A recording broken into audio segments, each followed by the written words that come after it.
this meeting to order.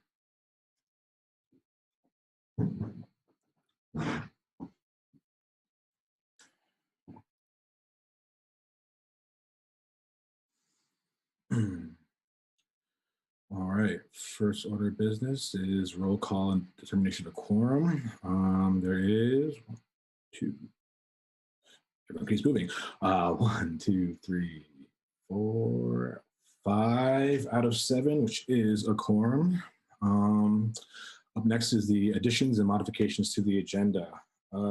So originally I had talked to City Attorney Blackwood, and she was going to join us at this meeting to help us talk us through open meeting laws and some other training related things. But City Council had to schedule a special session tonight, and so she's currently being occupied there. We did talk, and she'll be with us at our next meeting, which is tentatively for the 23rd of March. With that being said, I'd like to amend the agenda to remove 5.01 and 5.02. City Attorney's Office has not gone back to you with that. And I was hoping to get some clarity on that with her today, but she's not here, so she won't be able to discuss that with us. And do I have a motion for that amendment? Or do I have someone to first amendment? Sorry. Motion by Commissioner Durfee. Do I have a second? Seconded by Commissioner Seguino. All in favor, raise your hand or say aye. Aye. Aye. And that passes unanimously. Are there any further modifications or amendments to the agenda? I don't has.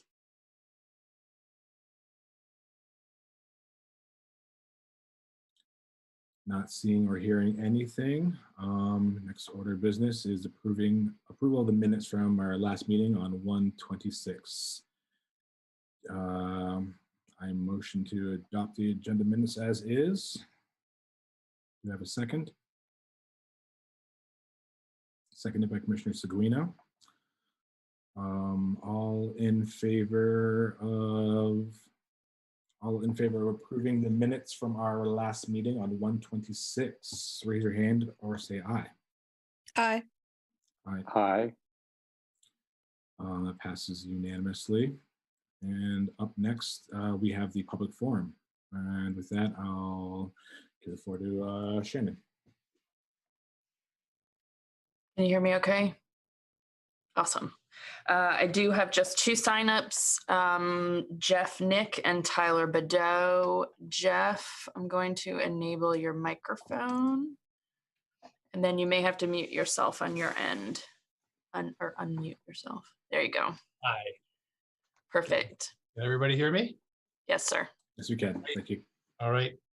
Thanks for this opportunity. I don't know if you know, I'm a chair of the Marketplace Commission, and I've been a chair for a number of years. I'm speaking on behalf of the commission, merchants, customers, and visitors to let you know that we really have great concerns about the reduced police coverage we're now experiencing. We managed to get through this summer. During the pandemic, obviously, we had less traffic down here, but we coming out of this pandemic, and now, of course, with Amazon being a great threat to our small merchants, we need to do everything we can to create a positive and safe environment downtown. And the police really help us to do that. You know, the street itself generates over $2 million in annual tax revenue and gross receipts tax when restaurants and bars are operating fully, bringing in over $500,000 in tax revenue.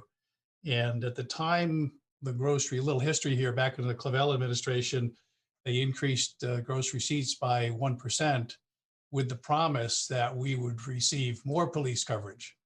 So that's largely been forgotten in all of this discussion here. But, you know, we deal, and if you come to Church Street, you know some of this, but the issues we deal with on a daily basis, you know, really have to do with the quality of life that we're trying to create down here. We deal with the smoking, people ignoring the smoking ban, skateboards, bicycling, and then it ratchets up from there. It goes public intoxication, fighting, public urination, blocking the sidewalks, shoplifting. It's a difficult environment at times. You may come down during festivals and whatnot and everything looks perfect, and that's what we want to have all the time. But there are many times that things can get out of control or create an environment that's, if not unsafe, feels unsafe and feels like, in short, we have a bad behavior problem that can get really unseemly at times. And the police really do a great job for us when they're down here to calm the waters and to keep the bad behavior at bay. So they're a real asset to the marketplace. And I'd like to suggest that the Marketplace Commission be part of the solution in helping move forward and find a way, if there are different ways to do things I'm suggesting, the things that we need done, rather than policing, we need to be part of that conversation because we're a big part of the community and we have a lot riding on how we come out of this pandemic and how we continue to create a clean and safe and positive environment down here. So I appreciate your time and hope you take my comments to heart. Thank you. Thank you for that.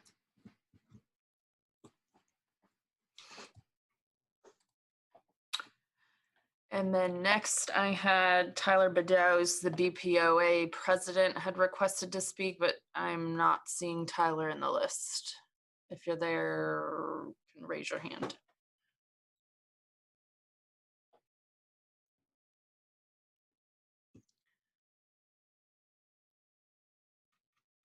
Chair, I don't see him in the list. That's all that I have.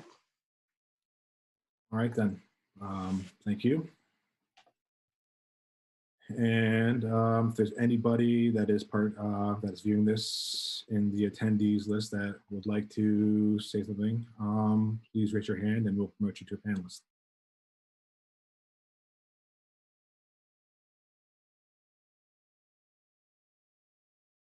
I'm seeing one. Looks like Grace File.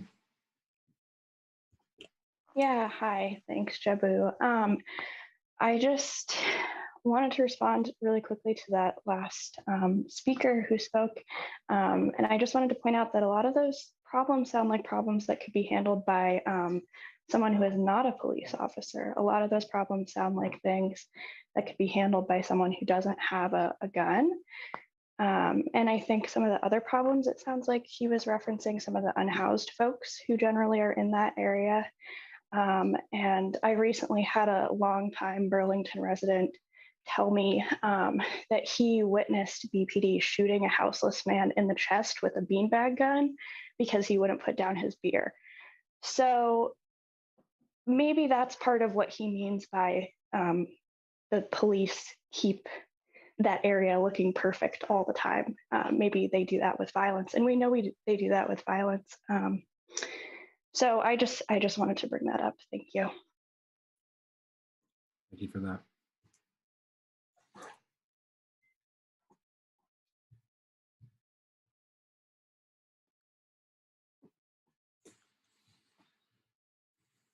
All right.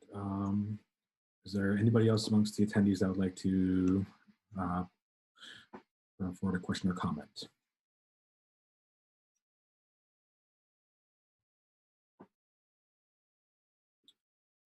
I'm not seeing any, which moves us on to agenda item 4.01, which is the chief's report. And with that, I give the floor to either one of the chiefs.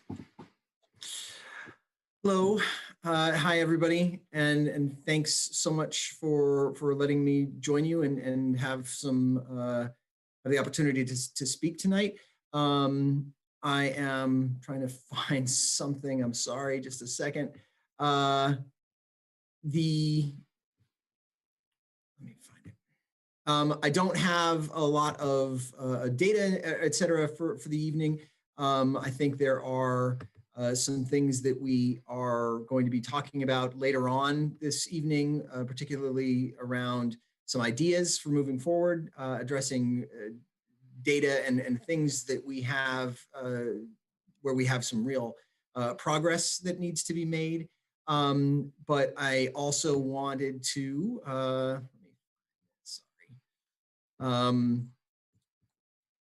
to take an opportunity to talk about the fact that we are in Black History Month. And I wanted to just point out that that although it is Black History Month, in many ways that count, Black History Month is American History Month, and American history and Black history and the Black experience are inextricable. And both experiences are inextricable from policing. I have some general remarks about this and also about ideas for where we go. I want to acknowledge that these are things that are not necessarily new. They're things that I worked on several years ago with other police leaders, and some of these remarks harken back to previous remarks that were made, but I think that they deserve to be restated. The fact that both these histories, the American history, the Black history and experience, are inextricable from policing. And far more often than not, that has been a good thing. Many of the best parts of America's history would have been impossible without police and what policing and public safety provide. The things that the Constitution promises: justice, domestic tranquility, the general welfare, the blessings of liberty. In other words, all the freedoms that we enjoy, the freedom of speech, of worship, from fear, these sit on a foundation of public safety, of a shared rule that we all work on together in order to experience some semblance of stability. But that has not always been shared, because far too often the relationship has not always been good, and refusing to acknowledge that is reckless and irresponsible. Many of the worst parts of Black history would have been impossible without police too. Slavery, our country's original sin, sat on a foundation that was codified by law and enforced by police. And for nearly a century after the 13th Amendment in 1865, in many parts of the country, the legacy of that vile legacy of Jim Crow, it sat on the same foundation. And over the history since then, we have seen that unequal relationship expressed again and again. There have been times where we have had a system that has been supported by police, whether 100 years ago, whether 50 years ago, whether this summer, where police actions can be a flashpoint. In the 1960s, we had riots and recessions and political turmoil, everything this side of a global pandemic. And that caused a backlash that ushered in 20 years of increasingly ineffective policing. Throughout the 70s and the 80s, police forgot that their duty was to prevent crime and disorder, and instead they did little more than respond. And for 2 decades, crime fighting took a backseat to report taking, and crime and chaos nearly obliterated some communities. But 30 years ago, policing began a new chapter. It embraced data, and it made safety the key, not response. 20 years ago in Burlington, we pioneered a version of community policing for Vermont that changed almost everything about how the police worked. We changed relationships and neighborhoods, the old North End, the Hill section. These are different parts of the city after those changes that were effected 20 years ago. And police, working with neighbors and with lots of partners like the Howard Center and the university and nonprofits and schools and anyone who wanted to come to the table, helped make Burlington as safe as it has ever been. And despite that magnificent accomplishment, we've seen in the past years that police can still be a flashpoint, not just in Minneapolis or Kenosha, but here too. My concern is that those gains that have been made at the national level, and especially here in our community, are threatened by the fact that we do not have something that we need, which is trust. This is a high-stress job, and cops absorb suicides and murders and beaten children and mangled car wrecks, and because of that, police culture can seal itself off. And we have to fight that. We have to embrace more vulnerability in order to connect with the people that we serve, because there is a crisis in front of us, and that crisis isn't the staffing crisis, which is real. That staffing crisis is a symptom. Our crisis is that to police, we need trust. And in important parts of our community, we're not trusted. And it's a lack of trust that's driven by a lack of understanding that goes in both ways. So where do we go with that as we look at ourselves here in Black History Month? We are working in the department on a number of things about that. We've been engaging with a woman to talk about racial bias, about how to navigate cultural competency, about anti-racism. That is an iterative process that, unlike other previous examples where it was one and done and a quick session, 2 hours, 4 hours, maybe a whole day, this is something that's going on and involving conversations with groups and in their teams, whole shifts, attending these lessons together in order to have conversations and talk. We need to have history lessons. We need to understand about the problems that beset this country, its history that still belongs with us today, whether we're talking about slavery or Reconstruction or Jim Crow or unequal access to VA home loans or the GI Bill or block busting or backlashes against busing or the whole Black experience. And we need to remember that there are things to build on as well, even here in Vermont. Eliza Healy, the marvelous Healy family, a woman who was a pillar of the church who ran the school and the convent in St. Albans in the late 19th century. Stephen Bates, a Black man and a sheriff and chief of police in Virgins, who lived around the same time. These are lessons on which we can build. These are foundations on which we can build. But there's no magic word and there's no quick fix for any of these things. And this has beset us for our history. If there was something we could say, some balm in Gilead that would make all of these sins wash, then somebody would have found it by now. That's clear. And so here we are with the police dropped in the midst of all this. And nationally, that's happening. It's certainly happening in our community. We talk about, for example, defunding. And the most generous definition of defunding means reallocating money to build new resources that handle problems that cops currently handle, but which should never have necessarily been part of their mandate. Homelessness or substance use disorder or mental illness. But at its worst, defunding is punitive, and it threatens the very communities that it purports to help. The most vulnerable communities where poverty bites deepest, where crime is most common, where opportunity is more rare. And yet even the defund movement, it tacitly acknowledges that too many ancient systemic problems have been undeservedly laid on the plate of the police. And yet it also takes the ancient systemic problem and says that the police own the lion's share of that.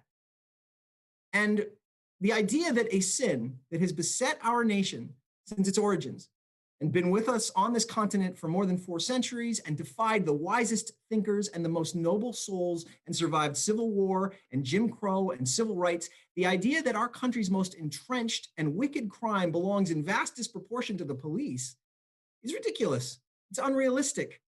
And the idea that the cops alone hold its solution is ludicrous. It has to be all of us, because it's ours to set right. It's ours to pursue a safer, fairer city, a place where the cops know the people and the people know the cops, a place where public safety means public safety for everyone.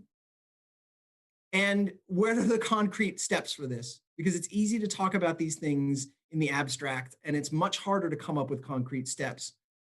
And later, I think we will talk about some of these things, because we can work on collaborative programs, the kind of community groups that Commissioner Seguino has suggested.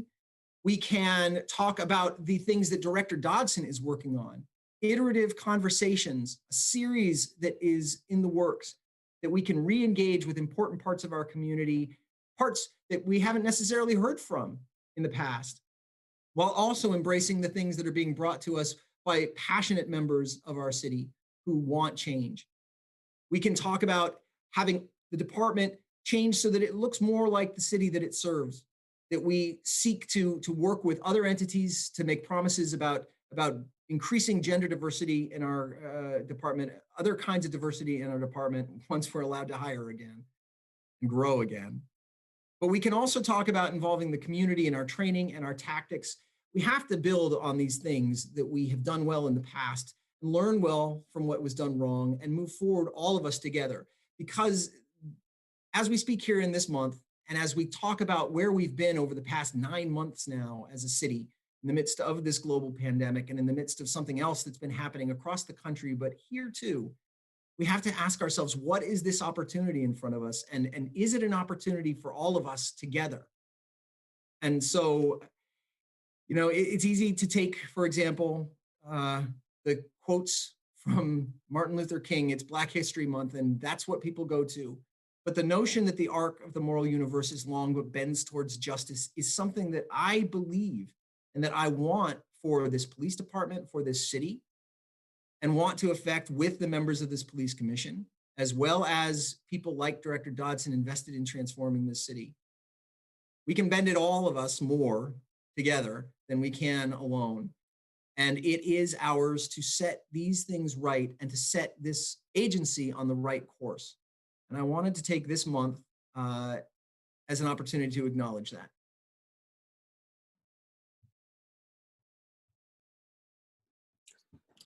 Thank you for that, Chief. Any questions or comments for the Chief in regards to that? Commissioner Sabina, are you asking us? Yes, if you anyone has any question or comments for the Chief. Yeah, no, I just want to thank you for that, Chief Mira. I really appreciated that. Thank you.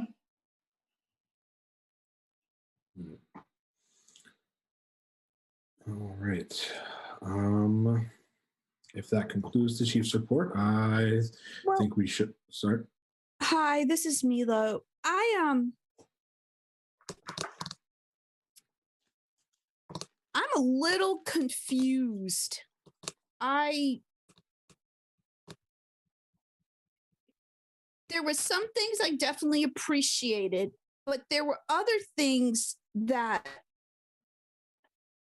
oh my gosh, when we talk about the history of this country and the history of policing, I think we really need to have a thorough understanding of how far back the history of policing goes and how I don't think we're really fully appreciating, going back to slave patrols and Jim Crow and just how,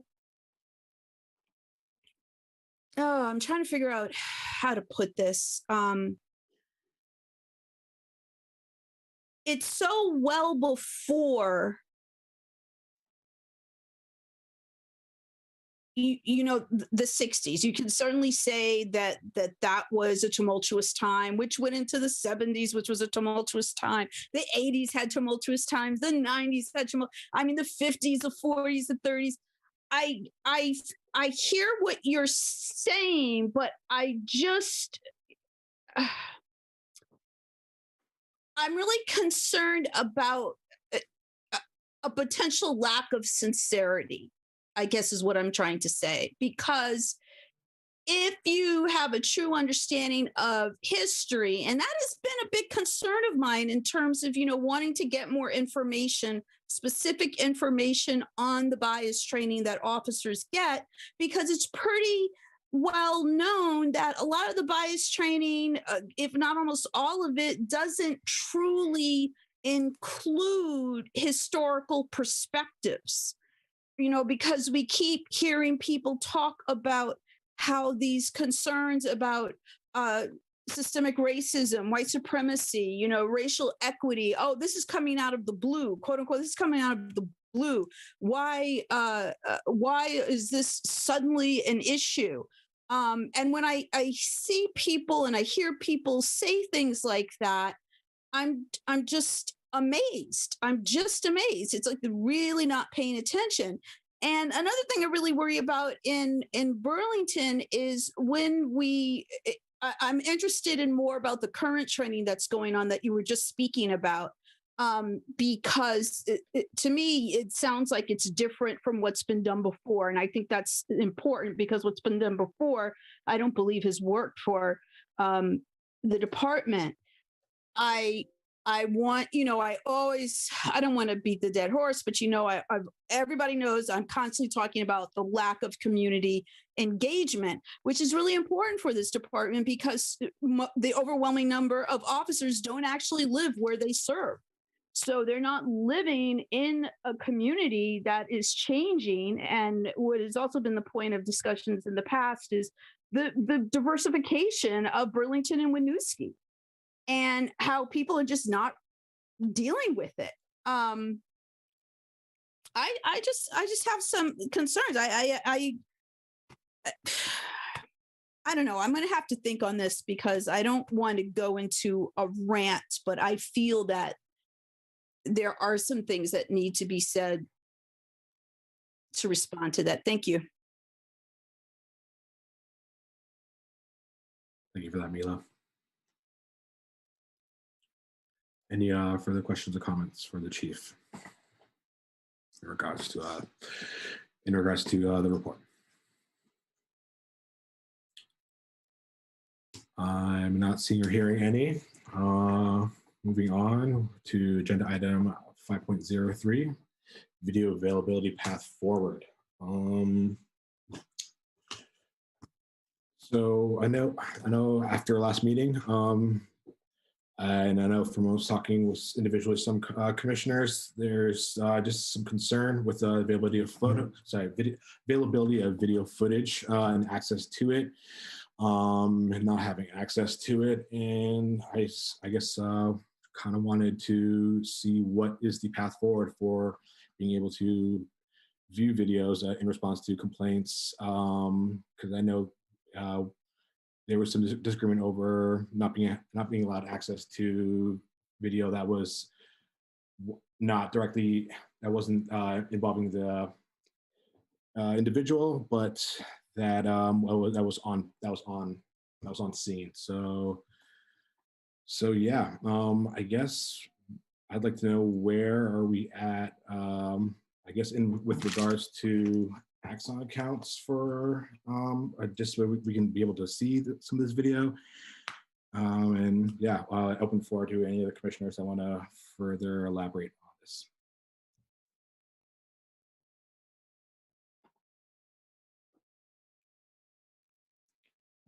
Well, I will say that I know with regards to the complaint that was discussed last time, I do know not having access to some of the video. I know some of the reasons that were provided to us for not being able to see some of the video.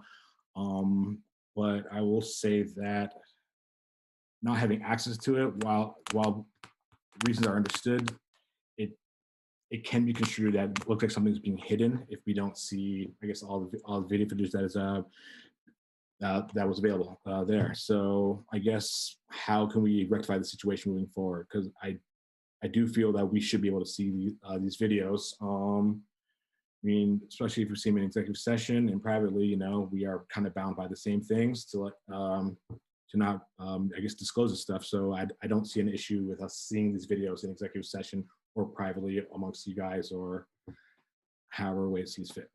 I guess I'll let you respond to that unless you would like Mila to go first. Sorry, talking to you on that, Chief. My apologies. Yeah, so we're looking into the access of making Axon accounts for people, and would then be able to send video, to allow people to watch videos through that Axon account anywhere. That doesn't address the issue that we had with the videos in question right now that have to do with with a specific incident. If videos have been sent to family court, for example, those are not eligible for release. They're not something that can be shared. The law is very clear on that. And I think that you will find a different statement from the state's attorney now, even than you had before, because it has been moved and was in the process of being moved when she made those it was in the process of being moved. It's moved now, and that makes a difference for specific in some instances. In other instances, there is no hindrance. And in other instances, I would say, especially for ongoing crimes, I mean, I look forward to the day when we can be together again in a space and watch these things in the same room with one another in a controlled environment, and not through Axon, which has certain risks with regard to dissemination, et cetera. They're not risks that I think are pronounced, but they do exist. That is a separate issue from particular materials that belong to matters that are under family court investigation. I believe Milo had her hand raised before, followed by Stephanie. So there was some language that was used that was different from the language that was just used now. There was this implication that, if there wasn't an issue related to family court or such, and I wish I could remember exactly what was said, but it's basically implied that we couldn't see all that we wanted to see. Like there was a refusal that was very concerning. And are we entitled to see? I mean, my expectation would be that we would be able to see all the available footage if we asked for it outside a specific legal circumstance, as opposed to,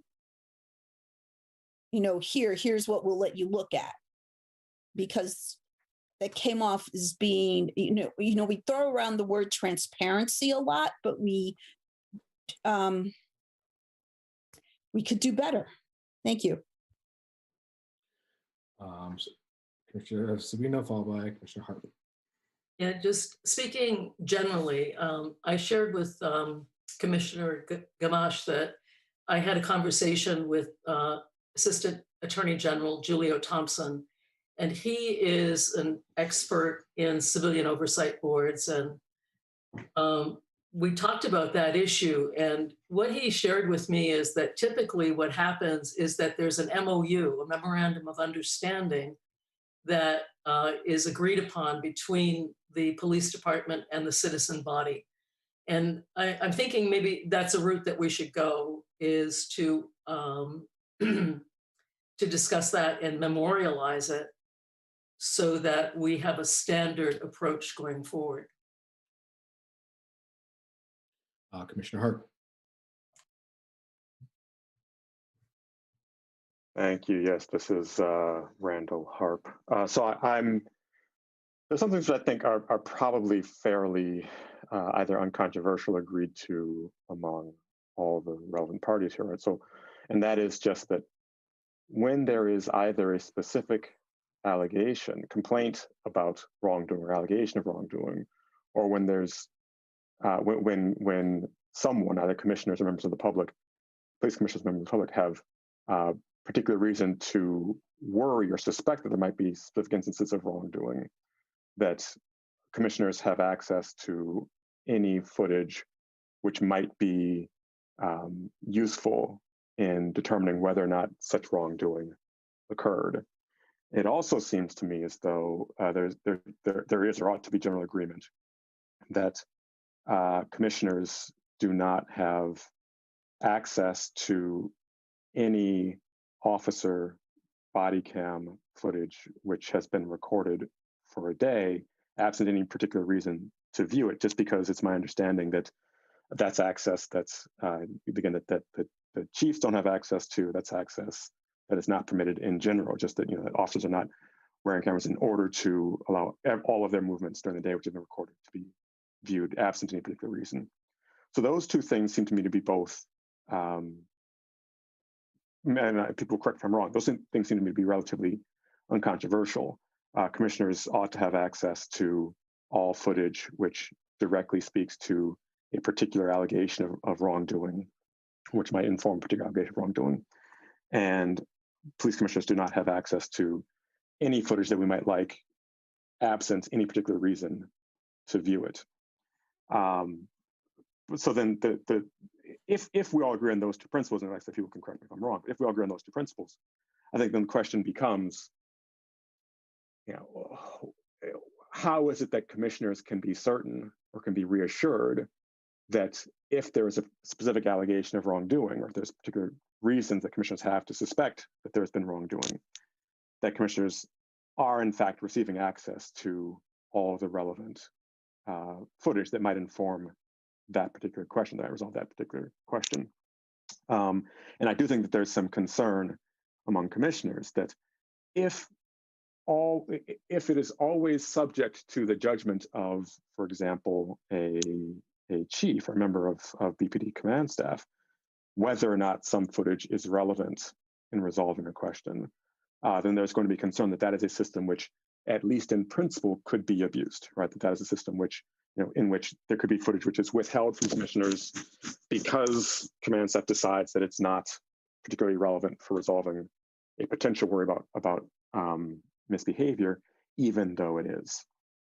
So I think that's probably why a general principle seemed to be that for officers that are on scene, if commissioners want to view body camera footage of an officer who was on scene and responding to an event, and that event has a complaint attached to it, then commissioners could, in principle, have access to that body camera footage of officers that are on scene. It might be that there need to be kind of additional precautions and protections that are taken with respect to that footage, but that seems to me to be a kind of a useful principle to adopt. And so I guess I'm wondering whether or not that is in fact a useful principle to adopt, whether either the other commissioners or chiefs see problems with that general principle.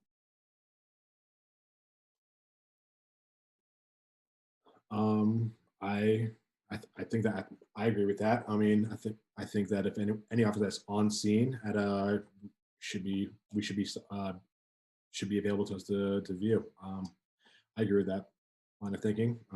Curious to see what other commissioners think, and I guess I'll let you, Chief Murad, respond to that, and any commissioners that want to comment on that.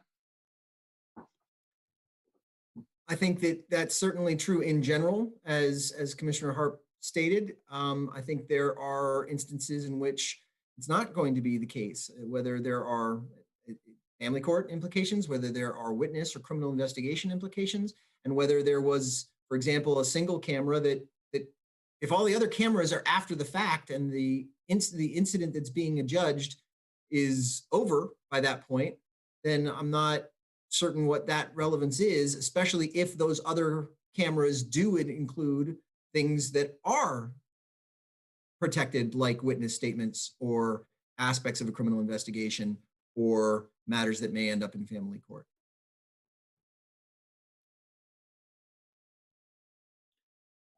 Commissioner Harp.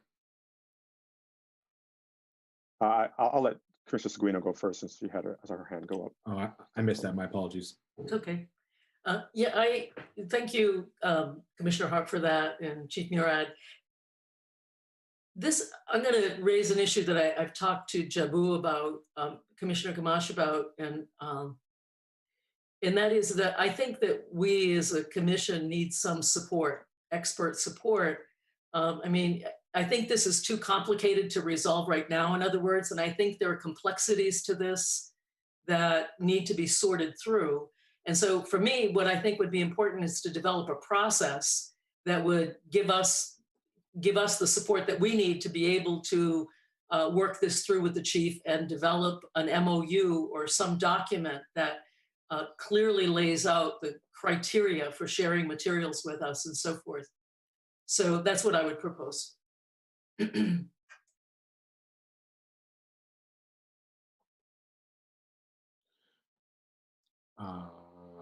Don't see any other hands. Commissioner Harp. Yeah, thanks. So, I mean, I certainly don't have a problem with continuing to discuss the issues at stake. I don't see kind of, I mean, I guess I'm not entirely in agreement with Commissioner Seguino that this is not a discussion that we had right now and working through what the relevant issues are and what possible solutions might be.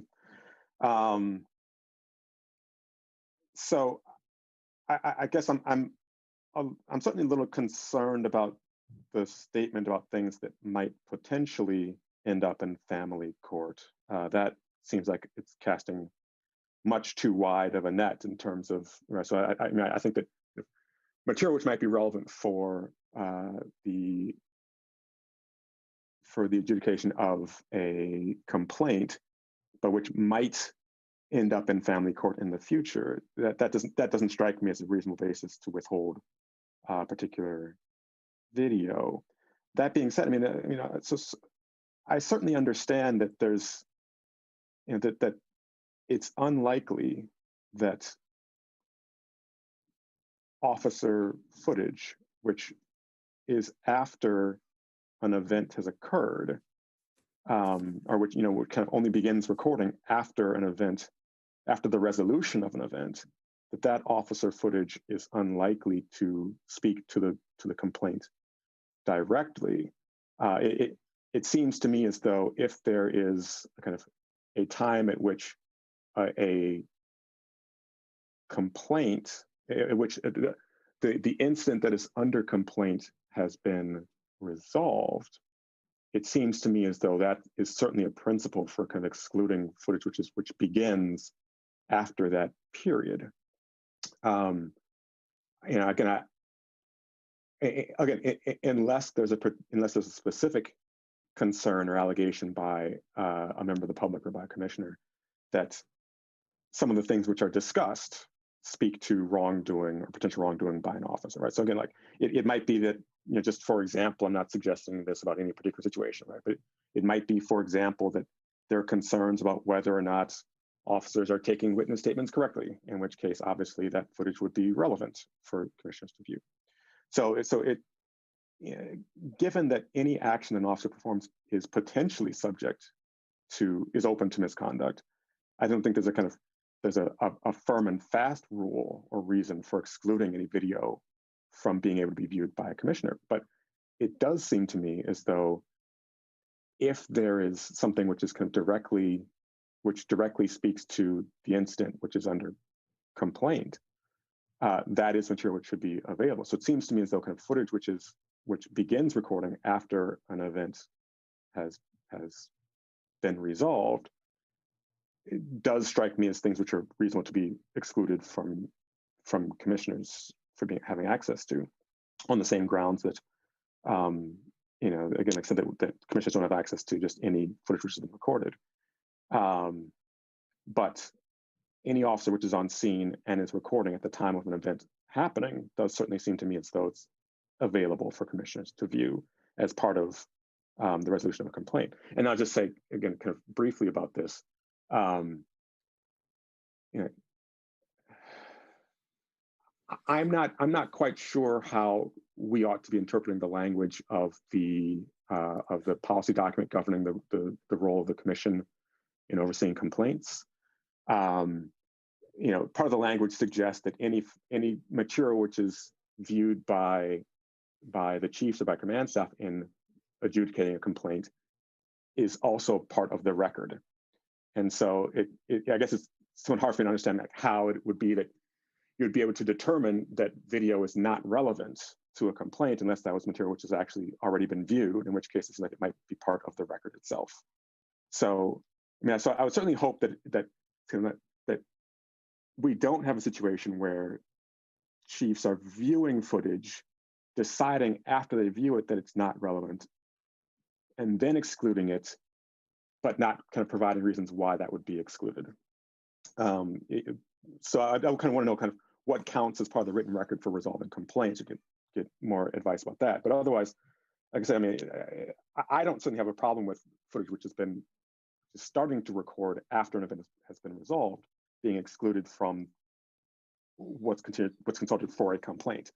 But like I said, but I think that it's helpful to have some additional confidence that it's not merely the judgment of a chief after having viewed something, but whether it's relevant. All right, sorry, I know I went on long. That's all I have.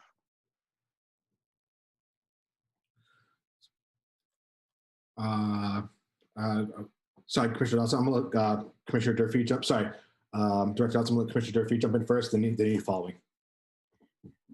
I'll be brief. I just would be interested in, Stephanie didn't make a motion, but it seems to me that having the more that we can have, times are changing, and the more that we can have written down, documented, and an understanding of what we have access to, what we don't have access to, what we can do, makes sense. I mean, We've had some great discussions here. We really have. But, going back to Commissioner Grant's point about, discussions, you can't quite remember, what was this, what was that? I like the idea of an MOU initially, and I just wanted to mention that to the group and to Commissioner Seguino. Thank you for that suggestion. I like things written down. I like very linear. Director Dodson. Thank you. Connecting to that point of Commissioner Seguino and sort of expounded upon by Commissioner Durfee, when Commissioner Seguino talked about access to some degree of expertise who might weigh in, I was thinking that there probably is an opportunity to, if it isn't already there, I would say that implicitly it should be there in the contract for the operational and functional assessment by CNA. They've got a large team, a number of experts, and I've got to imagine that in their assessment nationally of different municipalities, there are oversight issues, and they could give us some best practices. They could give us some guidance on the MOU. Just how we cannot be the first municipality that's looking into what access does the oversight body have to body cam footage, right? It's got to be out there. And so it seems like a pretty easy thing to put in there. And like so many other things that we're debating, to have external objective expert opinion to throw into the mix seems like it would be helpful. And I can't imagine getting this piece of information from CNA should be terribly difficult. I agree with that.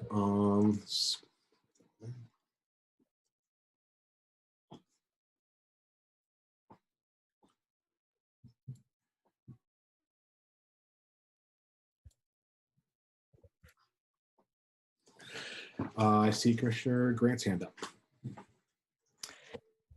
So I agree with Commissioner Seguino's suggestion.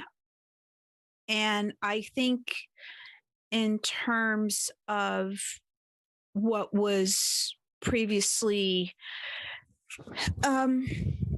discussed, there were some things around public oversight that I had disagreed with, because I felt that the police commission should be given more power. But lately I've been really, really concerned about, there's a lot of community concern that this is not an independent body. And there are things that happened that recently that really make me feel that way. Like, wow, we're not an independent body, because I would say we are an independent body and this is why we are an independent body. But then things happen and like, wow, we're not really an independent body. We really get run over sometimes. I mean, that is the way I feel sometimes.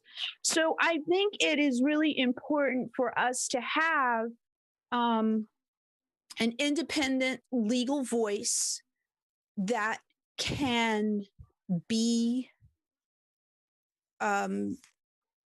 objective, right? And provide information and guidance that we seem at times to have to fight to get. And I do understand when it's said that, well, it's not appropriate to view certain footage because of certain legal things that are going on. But, there was a statement that didn't put it that way. It was just like, I'm going to show you what I'm going to show you. And I found that very disturbing. So I do think it has to be put to the forefront. And I hope this is something that we can really start to look at and make some really specific goals toward achieving it. Thank you. Thank you. And I'll jump in and say that our next agenda item touches on this.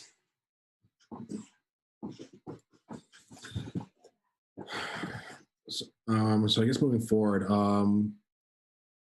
it's not getting resolved right now, obviously, but I mean, I think Commissioner Sabino?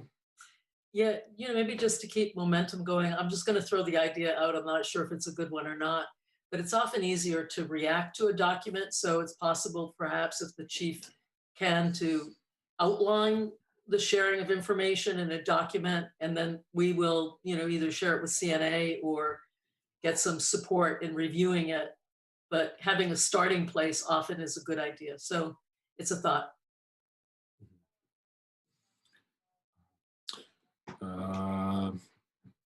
Commissioner Grant, is your hands raised for another comment, or is that?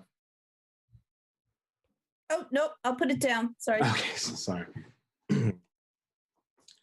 I'm happy with that idea. Any other further ideas moving forward on this that any commissioners might have?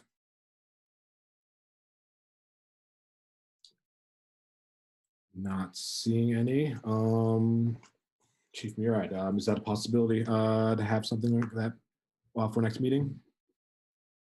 Yes, I mean, it exists. It's the role of the police commission. It's the document that we have.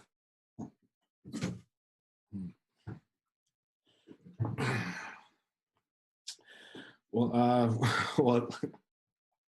well, it's not clearly outlined. Well, we're still having some issues with it because just due the fact that we're still talking about this right now. So I do think that we need to kind of, I guess, come to a better understanding over this. So I guess with that work, in that case, then maybe I guess we'll come up with a document then and bring it forth and try to meet somewhere in the middle then.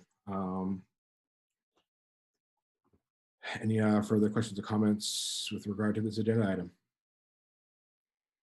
We could also give that document to CNA, and I don't know, certainly.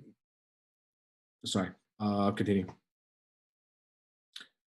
Okay, I was going to say, I believe CNA has a list of all of our department, or they will be getting a list of all of our department directives and things like that. So they will be going over that, is my assumptions, but I'll reach out to make sure that they absolutely do. Commissioner Duffy. I just want to ask a question about the timeline for CNA. I know Director Dodson was on the call, and I had really not heard any information about where that was at. And I think a lot of what we're asking is going to roll into that. So do you mind if I ask about that to Director Dodson? Can you respond to what the timeline is with CNA? Commissioner Dodson. Thank you, Commissioner Durfee. So today I talked to both the program manager and the contracts manager. There have been some, just I would say, logistical things happening in terms of getting the contract executed. But I think that is pretty much ironed out. And so if the person on the other end is available, I've been pushing and making sure they understand the level of urgency on our side to move things along. So I'm hopeful that tomorrow I'll be able to talk to the program manager about timelines, when, I think you have access, if not, Commissioner Durfee, I can get it to you, what they said in the response to the request for proposal. And they pointed out kind of how they tranched out the work and the things they were doing. So I'm going to try to get some dates to connect to those various activities they have. And then as soon as I have that, I'll be sharing with all the relevant stakeholders, as it were. So I hope, tomorrow, but certainly by the end of the week, we should have some clarity about how they're going to reach out to people, what that looks like logistically, when it's going to happen, how they see the work kind of playing out over time. Just one comment on that. Sure. I don't have access to a work plan or anything really, but I assume that it will be coming soon. So, because we had talked about it a little bit in yesterday's meeting, and I know there were contractual things, but I think part of what we're really going to get digging into is going to really, the people on this call will want to see, okay, what's the work, so that we can really build on that. And I'm worried that we won't see it, in time to really take some of these questions and take some of this work and move on. But thanks for the clarification on the timeline, and I'll look for something in the city email this week. Certainly. So just to further, because I want to make sure that you, Commissioner Durfee, and all the other commissioners feel like you're involved the way you need to be and you have the information. The only current document that speaks to what CNA plans to do is the same document that you all evaluated in choosing them. So what they've responded to, the proposal they sent back is the only current thing that talks about, and in that document, there was a place where they didn't put timeline on it, but they talked about the pacing and the phases of the assessment. So I could resend that to anyone who needs it, but if you looked at that, that's the document I'm referring to. And then in terms of your interest and concern about knowing what's happening, as soon as I connect with the program manager and we solidify the scope and scale of the assessment, I will make that, whatever that comes out of that, I'll make that widely available. Before anything goes, I'll say, hey, here's what CNA is proposing to do. Does anyone have suggestions, amendments, et cetera, before they jump into the work? Thank you. You're welcome. Thank you for that as well. Any further questions or comments on this agenda item?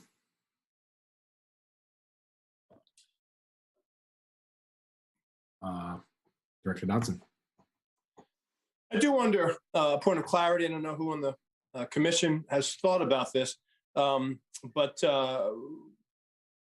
as someone who has access to all the pieces, it strikes me that there would be some value for the commission, the council, for the city to get some clarity about how much of this current phase of the trajectory of our work in police transformation is about strengthening and refining this commission, and how much of it is about whatever comes next in the charter change, right? So the charter change proposal got vetoed.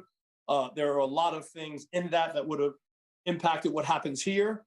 And I just think as we go forward, for people's effort of work and just for clarity, where are we at with that? Are we going to have a new proposal that has some idea of putting together an oversight entity that comes out of that process in the veto, or is that kind of sidelined and we're just going forward with the commission? It strikes me that there could be some parallel things happening, and the more coordination just feels like it would be helpful, but that might just be me. It's not just you. Okay. Commissioner Harp with a P. Thank you. Yes, this is Randall Harp. Yeah, I mean, so it seems to me as though, to some extent, what comes next with any proposed charter changes is up to City Council / charter change. I'm certainly happy for them to consult us on what the future structures of oversight ought to look like. I think we in this body have some ideas about that. And I think that, that we on this body were perhaps not as fully involved in the process of the last proposal for oversight that was put forward. But I think it's not up to this body to make a direct proposal. I mean, we could certainly do that, and I defer to the chair about that, but it's not up to this body to make a proposal about a charter change. But I think certainly that this body has some opinions about what sorts of things ought to go into the next suggestion for a charter change with respect to policing, police discipline, et cetera. So yeah, I mean, so I think it would be, again, I defer to the chair, it might be worthwhile for us to discuss either making recommendations proactively or trying to be involved in that process more fully in the future. But otherwise, I think it's since it's not something that this body has any control over directly, it's not something that we can really take a stand on what we do and what we don't do.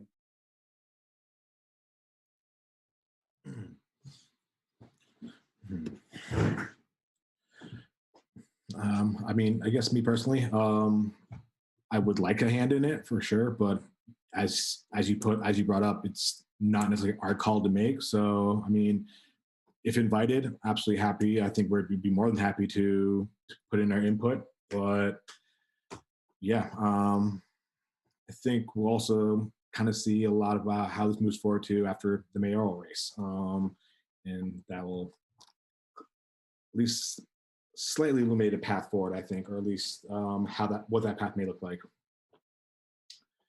All right, then. Any further questions or comments on this agenda item? Commissioner Durfee. Yeah, just a comment on the charter change.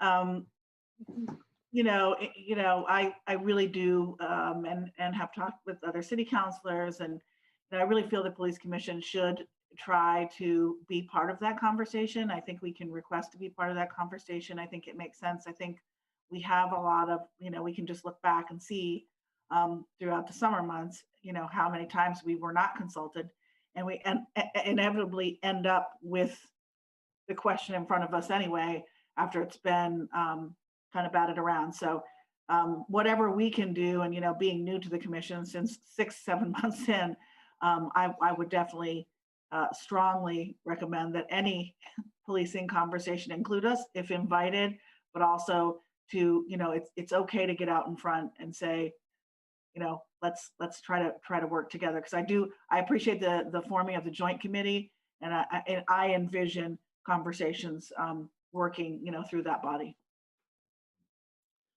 Commissioner Grant.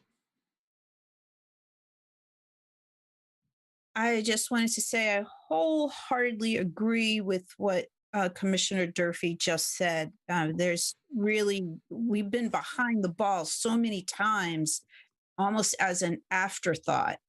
So I would really like to see that narrative change. Thank you.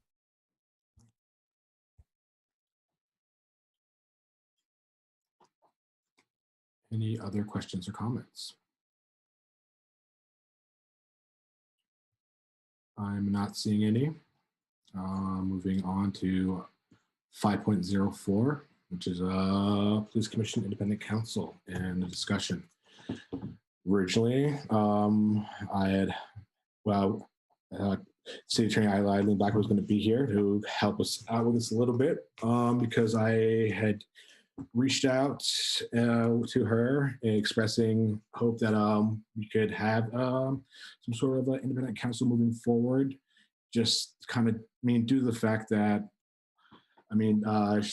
not only do they represent this whole city of Burlington, which includes the BPD, so that does provide a bit of a conflict of interest, and also they're just quite overworked as well too, with all the affairs of the city. And I think it would be most beneficial to us, as has been stated before from some other commissioners, that we could use some outside counsel with training and kind of just everything. So with that, I'd like to open the floor with discussions on how this would look like, what kind of training we should seek out, and kind of any ideas or comments in regards to this. And I see Commissioner Harp's hand up right now. I was only logging in to say that I see Attorney Blackwood in the audience. Oh, all right. Looks like the meeting was faster than expected. Greetings, welcome. Thank you. Thanks, great. I apologize. I had planned to be at your meeting tonight, but the city council had a special meeting, which just concluded. So independent counsel. So under the city charter, the city attorney's office is responsible for all the legal matters of the city, and therefore requests for counsel generally go through me in making decisions, and we have some budget for independent counsel. The city uses independent counsel. I thought it might just be helpful for me to give you some of this background. The city uses independent counsel whenever we're in a situation where a public body, so let's say, well, one of the examples we find a lot is if in DPW someone is denied a license as a plumber or something like that, and they want to appeal that decision to the Public Works Commission, then the city attorney's office has usually been working with the department on the issue, and therefore we hire outside counsel, independent outside counsel to work with the commission in that situation.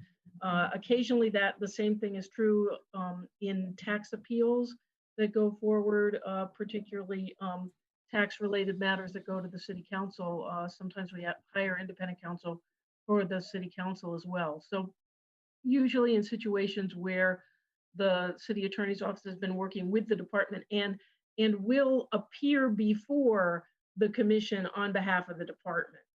So those kinds of issues. Right now under the charter, if a police officer chose to appeal a disciplinary decision, they can appeal it to you. In those cases, we would be retaining independent counsel for you.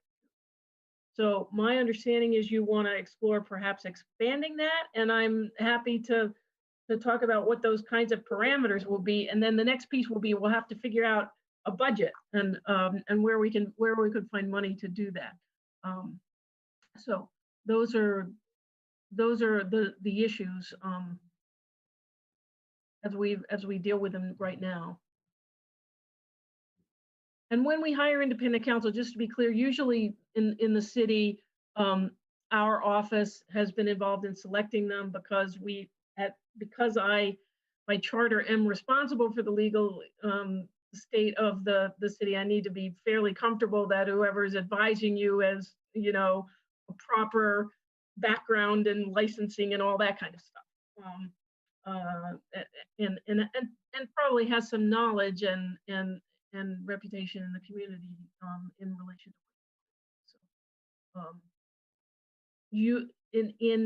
for the other kinds of situations, frankly, those groups allow us to choose independent counsel, allow my office to do that. And we have a couple of firms that we have used that deal, and we usually look for someone in a firm that has experience in the field that is being sought.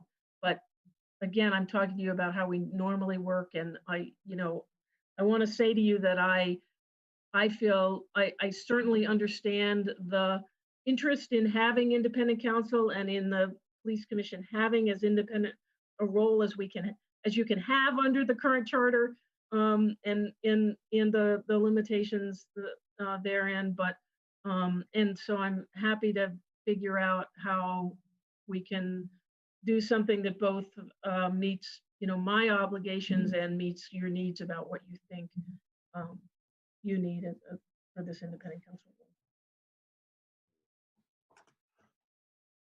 Thank you for that. Commissioner Seguino. Thank you, Eileen.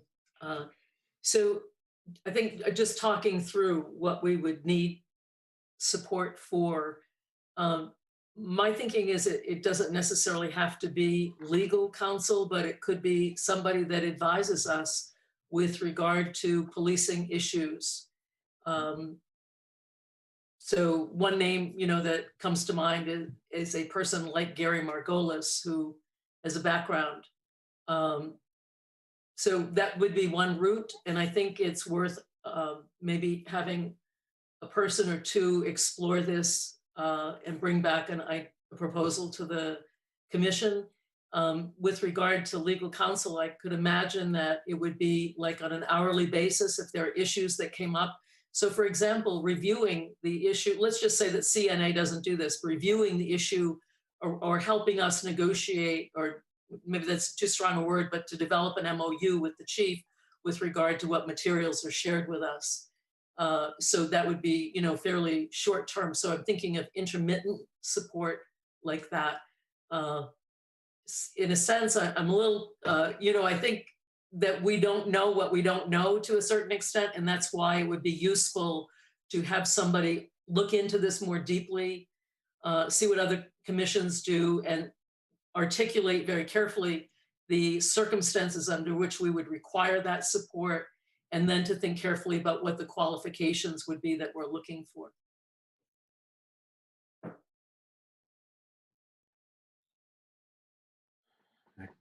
Commissioner Durfee. Yeah, and I agree with that. What Commissioner Seguino had just shared. I don't think it's so much legal counsel that we need. I think it's more of a consultancy. We often have these questions as a citizen oversight board that we can't possibly answer. And I think what we're deliberating over sometimes is just so important. It impacts people's lives. It impacts, the safety of our community. And so I know Gary, I appreciate his long term career. And when I look at, what he's done in the community and in his career, I can compare it to the consultancy that we chose. There has to be, that's why we're hiring a consultant, but like just Commissioner Seguino's point, once they're gone, it's impossible for us as, community members to retain, all the knowledge that they share. And then, with, imminent change, which I think is going to happen once they're through, it would be good to have someone that would help us, outside of the police department, but with that type of knowledge. Because oftentimes, even when we're voting, I'm Googling things and looking things up and desperately trying to get a hold of people just because I want to make the best decision for the safety of the community. So I appreciate that this agenda item and, and the fact that it is flexible and also what you shared, Eileen, about the constraints of outside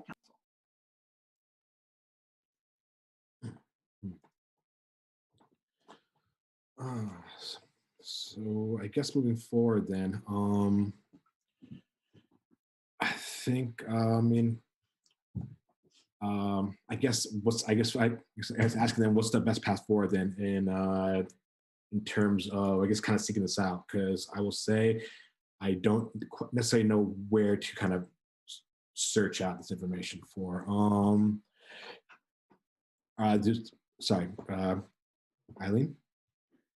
Yeah, just in terms of path forward, I think that one of the key things we're going to have to do is we're going to have to figure out money. We're going to have to figure out a budget, because right now, historically, the police commission doesn't have a specific line item, for you all to have any independent consultancy. And I understand that need. So we are heading towards budgeting season here. I don't know, I'm happy to, John and I can consult with the CAO and see about whether or not we can find some money this fiscal year or not. But we certainly can also figure out doing some budgeting for next year. I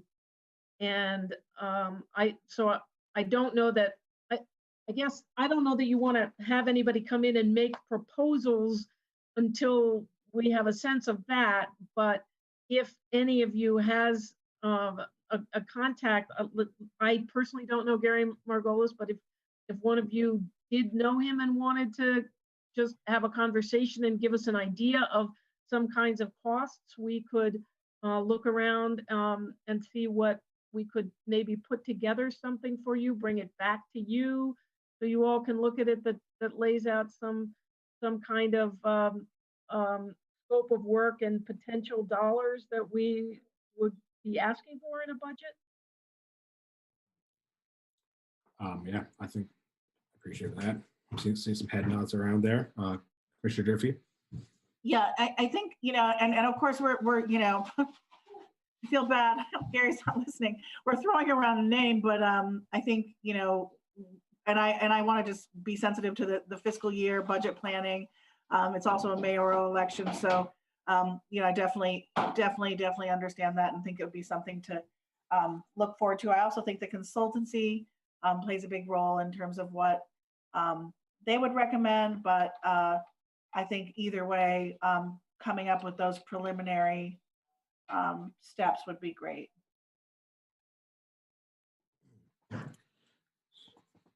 And I'll involve Kyle. We'll involve Kyle, of course. Richard Dotson. Sorry, Director Dotson. Sorry.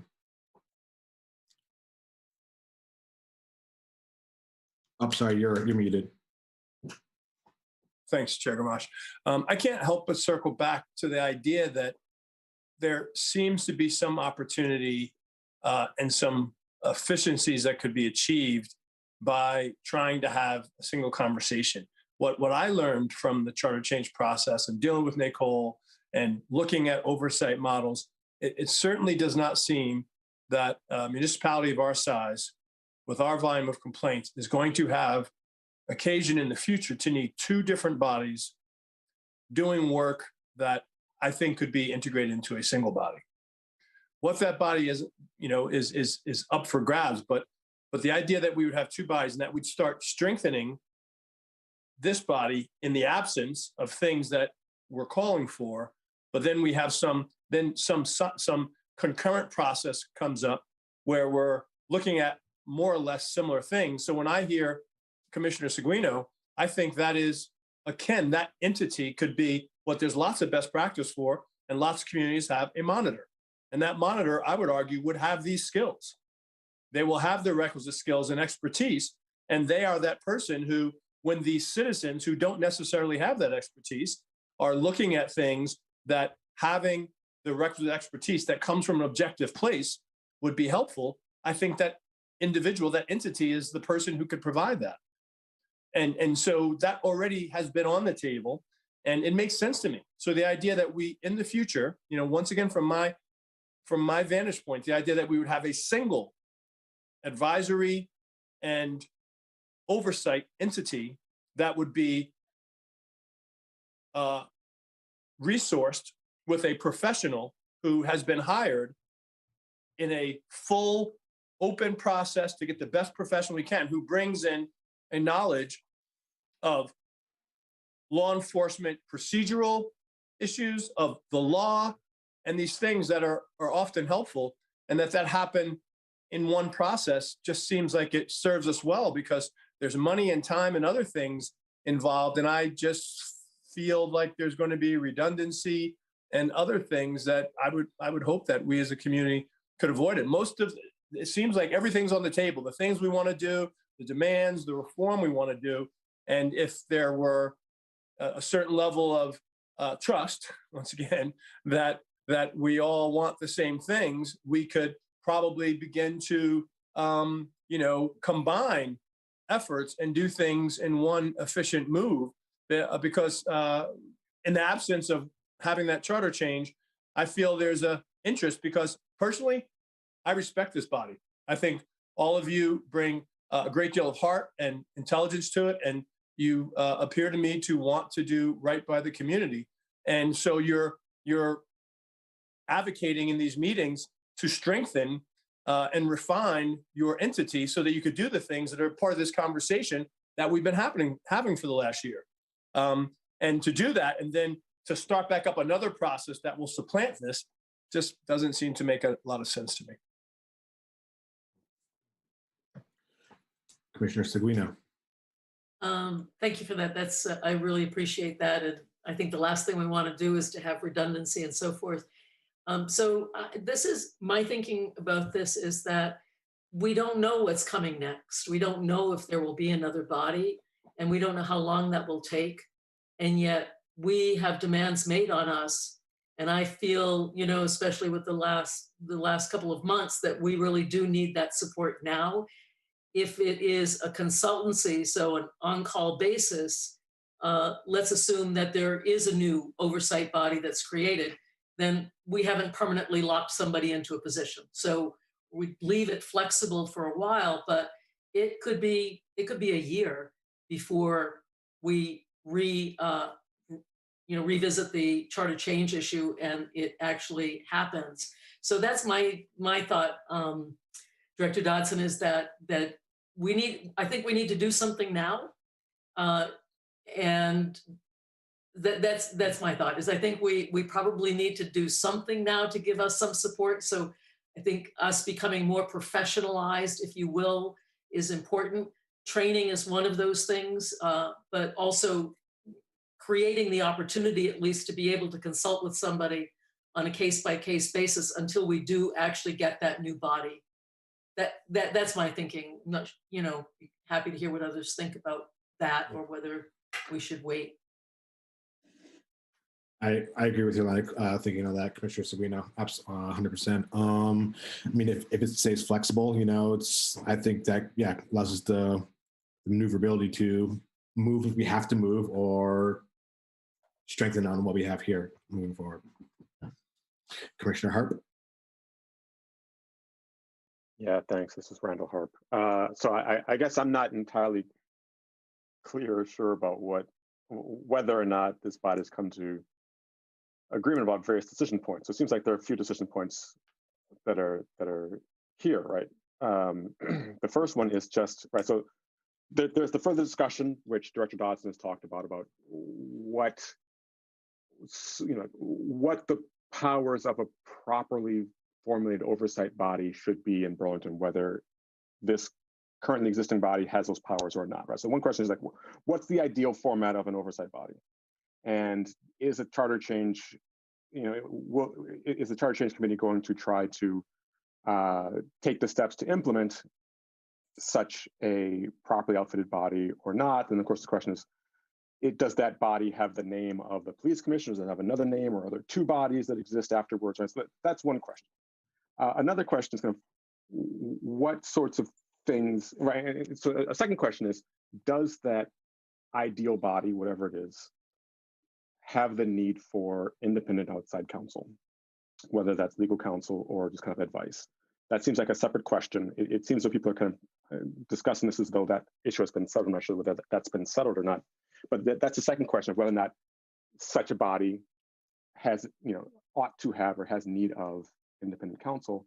And then the third is kind of what we ought to be doing right now in the here and now, and whether we need independent counsel for resolving particular questions or not. That seems like a third question, which is independent of what some ideal oversight body has in the future.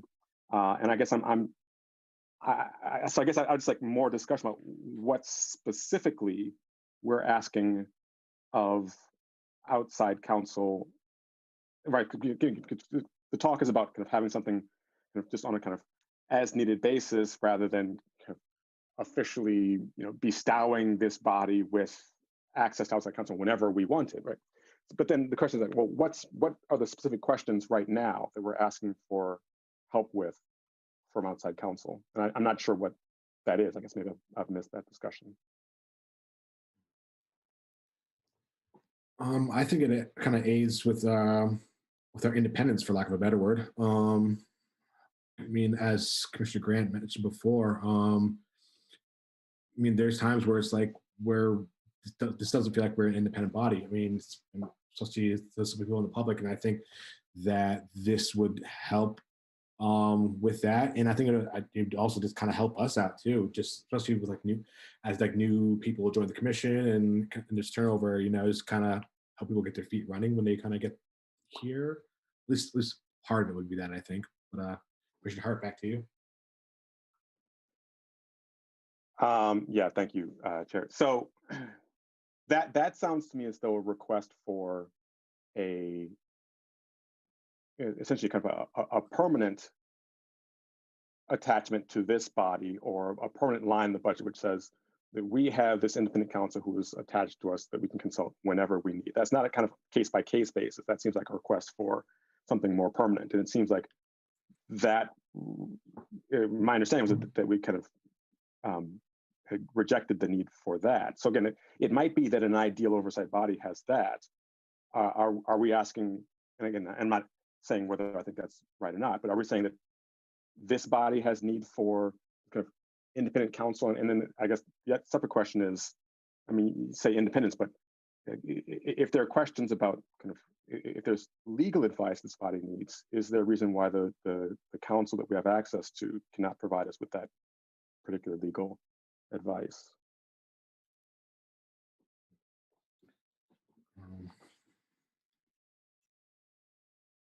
That's a good question. Sorry, Commissioner Graham, sorry, I didn't see your hand there. No, that's okay. Thank you. So Randall brings up some good points, but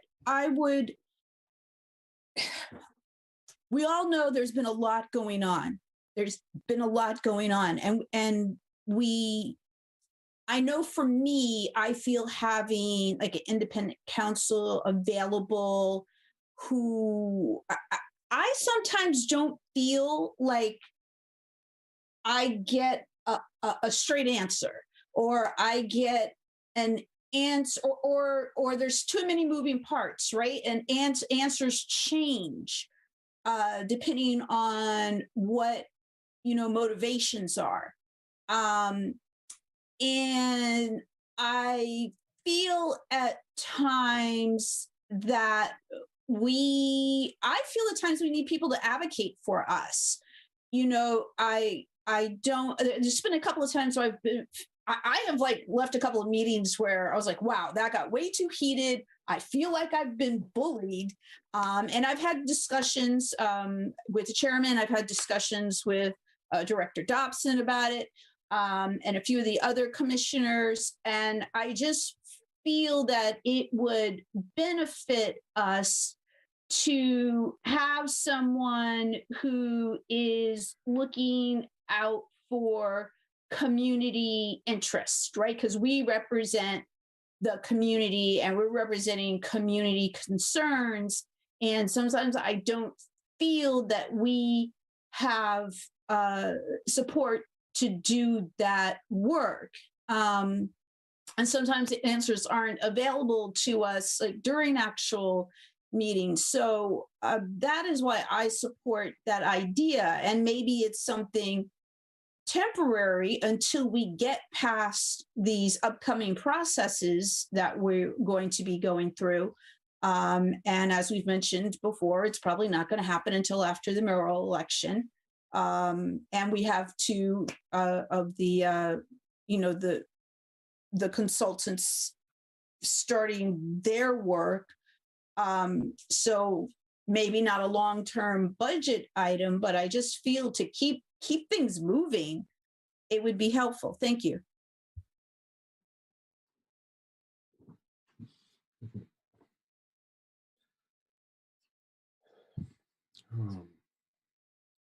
Any other questions or comments?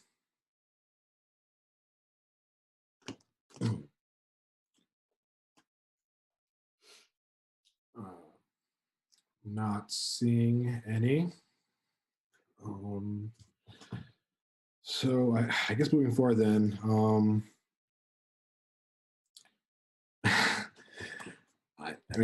so I guess moving forward then, I guess,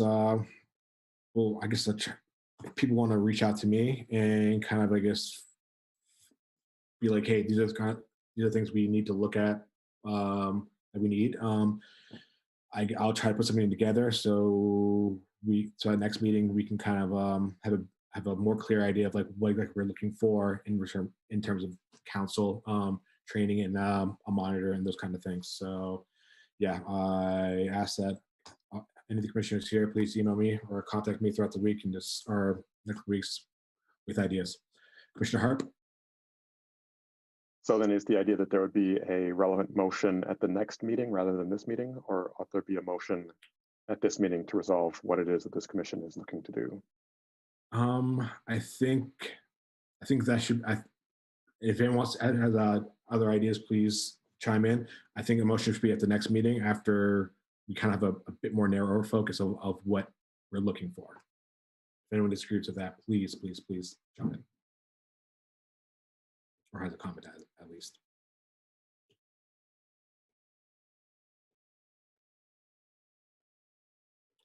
Yeah, I have no objection to that. All right then.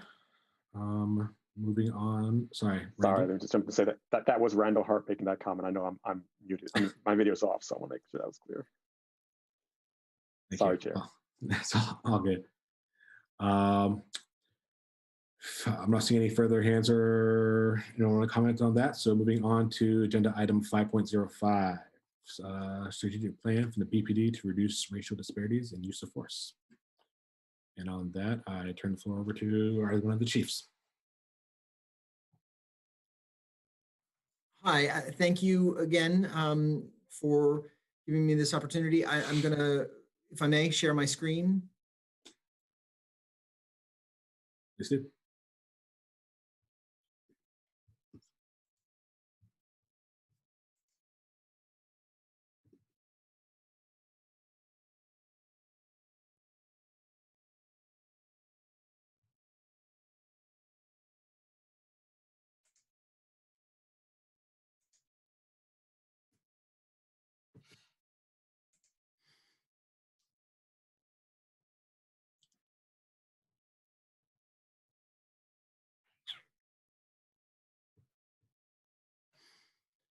This is a big topic. It's a key to some of what we were talking about with regard to trust.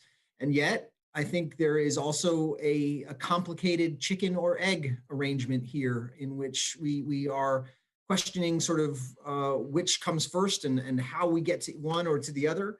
I think that there are a lot of directions in which we could go. And this is not going to be perhaps as prescriptive as some might wish. We do have a lot up in the air at the moment. There is an election that's happening a week from today. There's going to be a search for a new police chief at that point.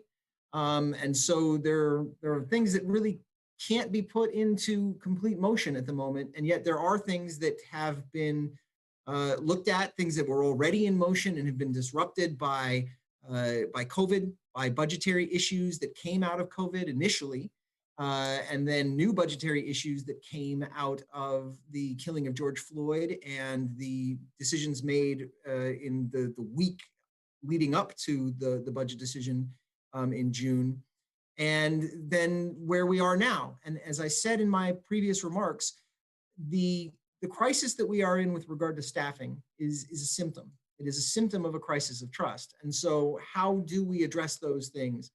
And some of the data that's being talked about are components in both of those. They're components in our staffing crises in some ways, because they contribute to a situation in which trust erodes and officers are questioning whether they want to be here in that kind of environment.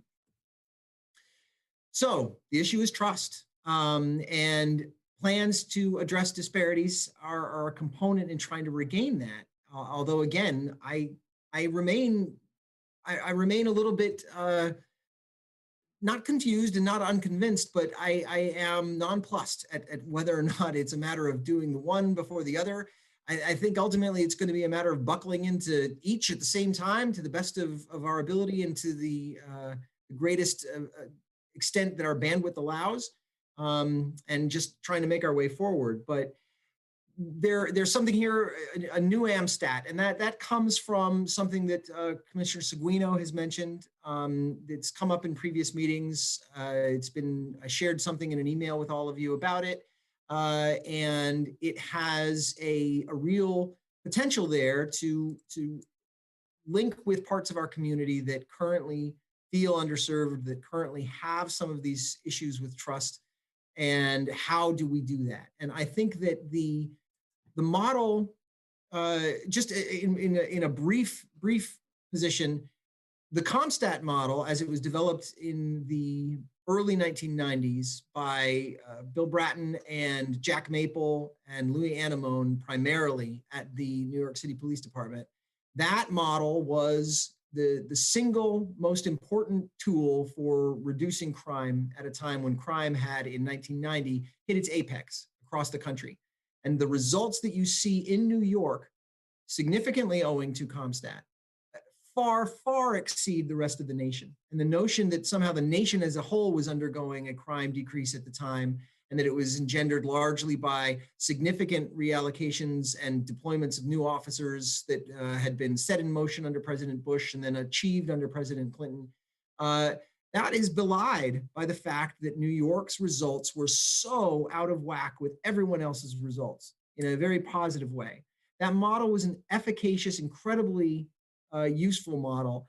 And what Chief Del Pozo's great idea was here in working with Mayor Weinberger was saying that it doesn't need to be inside a single entity. There are books written about the statting of America and the CompStat process. Bob Bain at the Kennedy School has written a thick tome on it and the way in which those systems were used in a whole bunch of different places. But what was unique here is that it was the first time that it wasn't within a single a single entity or a single profession or a single agency, but was rather bringing a whole bunch of people to the table.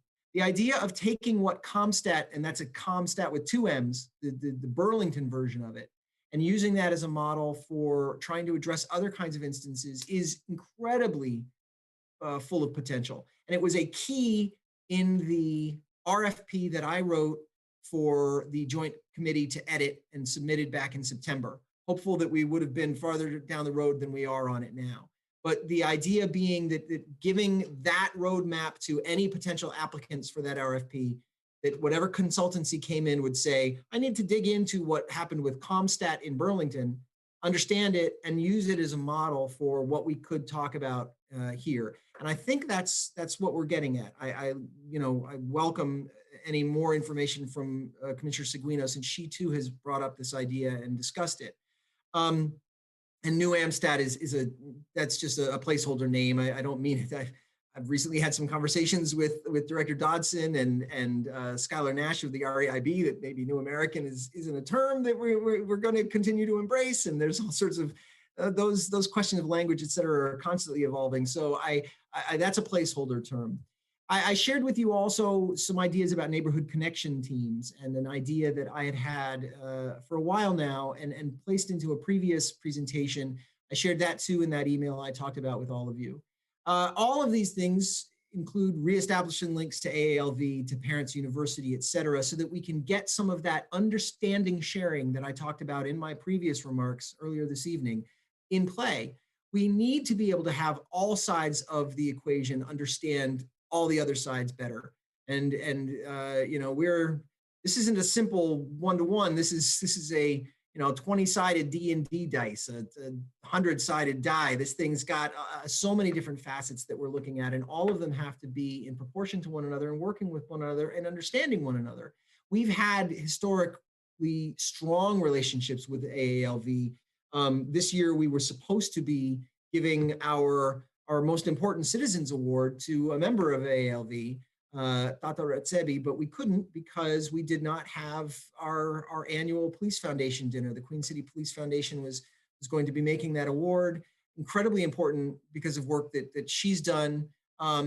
Reinvigorating those relationships is absolutely necessary. We've lost some of them. Again, it's easy to blame COVID, but that's because the blame is true and it's not merely an excuse. Precision policing, I'll explain that a little bit more. The policing project. I think a lot of people in town heard that there was a terrific talk last week on Thursday, I believe, with Maureen McGill of the Policing Project in NYU. I had a long conversation with her and former Chief Morrison as well, who's now working on policing policy issues at the state level, and talked about some things that the Policing Project is working on. Basic minimum standards and assessments involving those. A promise to try to get to 30% gender balance in a police department. And when we're not allowed to hire, then even trying to achieve that is a little bit difficult. But it is something that I feel a pronounced need to explore. And there's not a member of the leadership here who won't confirm that I routinely bring up the fact that I want better gender promotion inside, and I want to be able to ensure that we're doing that in a better way. And then finally, a deeper dive into the data with the intent to determine where we go. And with regard to that, the data, we've published a lot of very good data. And I think that the data that is available in more than 3 years of traffic reports and 3 years of use of force reports and the most recent arrest rate report as well, these are things that this department has put out on its own and embraced and looked at. But we get to this trust issue too. We get to the trust issue about what the data says, about what our data says, and also about how people interpret it, and even not interpreting the specific documents that we produce, but just whether the degree to which there is received understanding about the very problems that we face on a city level, which I'd rather focus on, but on a national level too, which bears importance, because the national level, as much as I would love to divorce ourselves from it and really be judged on Burlington's merits and Burlington's merits alone, because I think that we stand up and I think that we have a lot of which we can be proud. But as much as I want that, I can't, because the national situation is so encompassing. Skeptic has produced a recent series of reports about the presidential election and situations in the U.S. It's civil unrest in the presidential election study. They've done surveys on a number of questions, and among them were instrument questions like this about race and policing. And the question is, if you had to guess, how many unarmed Black men were killed by police in 2019? And we see here that by self-identified political leanings from respondents, we have very different results about what people think the actual numbers are. Now, the greatest problem in policing policy and data collection is the fact that we don't actually know the true answer to this. Jim Comey was complaining about this 5 years ago after Ferguson, and when he was still the FBI director.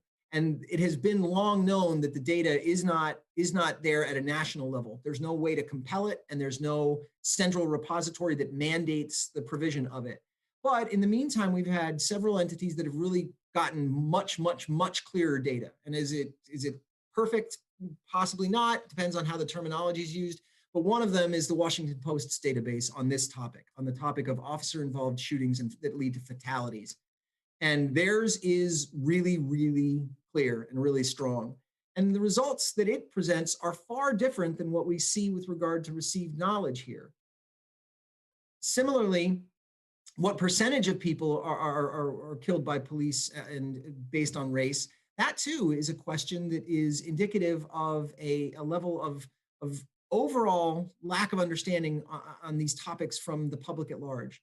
And so I bring these up to deal with to address the fact that the data it's difficult to get around the data when there are really strong misconceptions about the data in general. And this is across the board. These are thankfully problems that we don't have here in Burlington. We have not had fatal uses of force with people of color in Burlington from the Burlington Police Department. And that is important because these issues are national ones, not Burlington ones. And again, I do want to concentrate more on Burlington ones. And that's where I get to this, and to this issue of disparity and bias, and the extent to which they are the same as one or the other. If we look at our city and we take a look at our city by gender, we know we have 51% female. Our driving population by gender, using crash data, is about 47 and 53. So women drive a little bit less than men by crash data. Our car stops by gender are out of whack from that, 36% to 64%. And our arrests by gender are even more so. And I don't know whether or not to move this around. Our use of force by gender is even more pronounced in difference. And now the question is this bias? It's certainly disparity. Is it bias? Is it gender bias that's based on the officer having different expectations for one group than for another group? Or is it more complicated than that? And is it something that is driven by behavior? Do we see, certainly insurers will tell you that the car stops by gender disparity is driven by driving behavior. Insurers will tell you that women are cheaper to insure than men because they drive better. They are less aggressive in general, and they are less prone to, for example, enforcement and tickets, et cetera.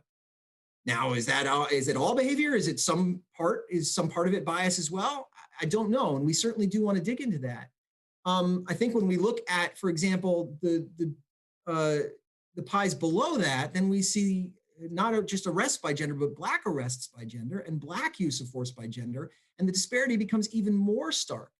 And so our questions here are how we look at this, how we address this, and those kinds of questions are really key before we can start to find hard paths forward. I talked a little bit about precision policing before and this notion, and this is the guiding concept for me about what we need to make certain that we are working together as a community and as a police department together. And it hinges on something that stems from 1829 and Sir Robert Peel and the idea that the police are the public and the public are the police. And that police are merely members of the public who have been paid and given training to do things that are really incumbent on all of us as members of a community. these aspects here, the idea of increased communication, which Commissioner Grant talks about all the time, the idea of fairness and police legitimacy that stems from that fairness and flows from that fairness, the idea of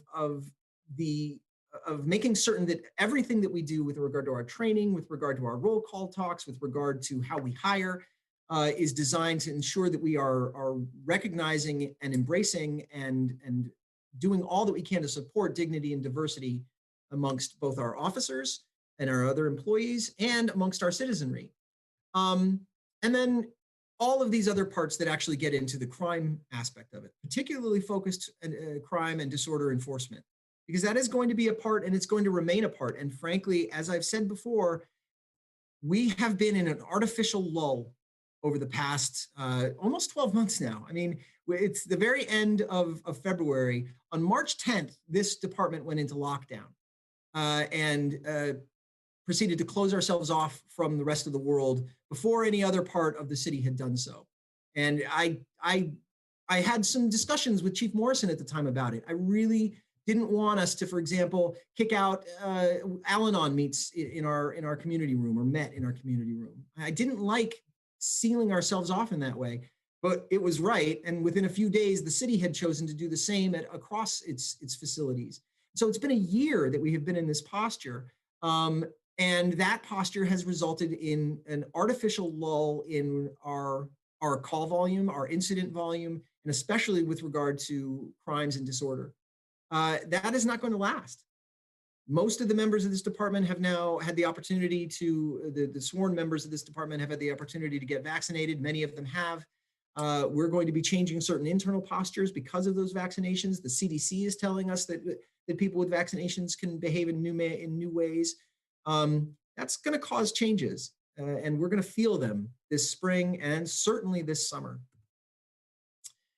Building trust gets back to it because, as I said, the crisis is trust and how we communicate with partners, establishing a CompStat process for new American communities to meet and discuss issues, not merely those associated with public safety. It would be far more than that. It would have to be more than that. It wouldn't be led necessarily by the police department. In fact, if in a perfect world, I would want one of the CSLs that we are looking at to be the kind of person who would take on the administrative role of really managing the process, not the leadership role. The leadership role is going to have to be a member of the community in the same, with the gravitas to do it, in the same way that the mayor and Chief Del Pozo were instrumental in being able to convene and keep CompStat going in its early days. But a person like one of our CSL positions, if we are able to keep them here in the police department where they belong, would be the kind of person to help administer a program like this. Director Dodson's conversation series, something that he's been working on a lot recently and is getting rolling, and I'll allow him to speak more about that than I. And then, transparency efforts that are included in the policing project's basic minimum standards. This is the neighborhood connection team that I talked about. And this is something that is a position that I envision to be a lot like Beach and Parks. Beach and Parks is one of our most valuable programs here in the city. It has been a path for people to become city employees in a variety of different departments, but particularly in the police department. And we've been able to bring in young people from a range of communities and a range of types to come in through that role. It's a good job. You can basically get to stroll up and down Church Street and go to North Beach and be on the bike path all summer. And there are bikes and the weather's nice and people are pretty and you're out having a good time. And it's a great program. I envision this as being something that builds on that, but moves away from the downtown area, away from our parks, and instead goes to neighborhoods like parts of the old North End, parts of the new North End, and starts to outreach based on cultural competency and reaching out with groups that aren't necessarily having as much connection as we would want right now. We've established a lot of these, the basis for this. We've established the basis both through work that Director Lowe has done at the city level to ensure that the efforts that we've made with regard to COVID are able to penetrate all parts of our community. Work has been done at REIB with this, important work. But I think that what we need now is to be able to go into the community, get members of the community in a perfect world to be parts of this team. Although, we there are explicit rules about how you hire and what you do, but we can talk about language skills as being a prerequisite. We can talk about cultural competencies being a prerequisite, even if we can't talk about, for example, ethnicity or race as being prerequisites. But we can say that this is what we're looking for on a team like this, and people who can make connections with those other parts of the community. And that's what I have. And I know that that's probably not as prescriptive as perhaps was hoped, and isn't as necessarily bulleted as we can look at. But this is a huge topic. And again, I do think that we're in a complicated moment with regard to how we are able to actually embark on this path or not. And I will stop screen sharing and give the, there it is. And give the floor back to you, Mr. Chair.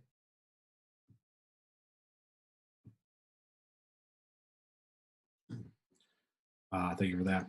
I'll take questions and comments now from commissioners. I see Commissioner Harp stand up. Yeah, thank you. This is Randall Harp. So I guess this is an invitation to say more. I'm looking at the agenda in item 5. Previously 5.05, might be 5.03 now, but 5.05 was a strategic plan from BPD to reduce racial disparities in use of force. And I guess I'm looking for more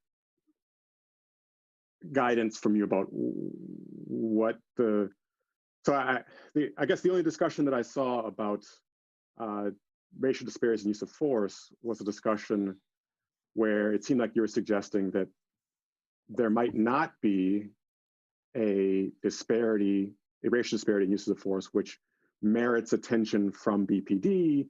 The causes are difficult, it's difficult to know, and then you went into other programs that BPD might be trying to implement down the line. So I guess this is an invitation to say more about whether that is in fact kind of the bulk of the presentation about BPD's strategic plan to reduce racial disparities in use of force. I'll let you answer that, Chief Murad, and after you, Commissioner Grant. So no, there are things we're looking at every single instance of use of force. We want to make certain that we are tracking them. Again, we implemented a new system called Benchmark that we are in the process of rolling out still internally. The marriage of Benchmark to Valcor has not been as smooth as we had hoped, and therefore it's going to require double data entry by officers.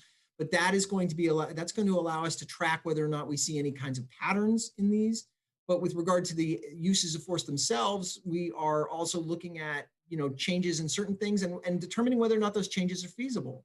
I think that we know, for example, that if we take pointing a firearm only out of the picture, that we actually drop the use of force disparity is no larger than the arrest rate disparity. So that makes a big change there. And firearm pointing only happens disproportionately during search warrant executions. So is that something that we can change as a policy matter? I don't know. I'll tell you that watching 2 FBI agents get shot dead at a warrant execution in Texas tells me that there's a reason that firearms are often out at search warrants. So that these aren't search warrants that are executed for something that's already in a position. These are dynamic search warrants of a location. And that is something that we are looking at, however. Is that a policy we could change? That policy alone could reduce a significant portion of the disparity, but is it something that we can do safely? Those are questions that we're looking at. I don't have answers for you yet, but they are components of this, as is the tracking system that Benchmark is going to provide. Commissioner Grant. All right, so I guess I'm a little bit confused because I expected a very different type of presentation. We had discussed a few months ago when we had the presentation of the data, and we were reviewing the data and we were reviewing that report. And there were just a couple of things that really stood out with sore thumbs, where you could almost pinpoint particular times of day where particular incidents were occurring. And it was just this huge, it was such a dramatic amount of use of force. And so we had asked for a presentation to occur by February. Here we are in February, as to what is the plan of action to address what we talked about at that meeting. So I would be expecting that you would be looking at that particular data, looking at the officers, the particular officers involved in those instances, and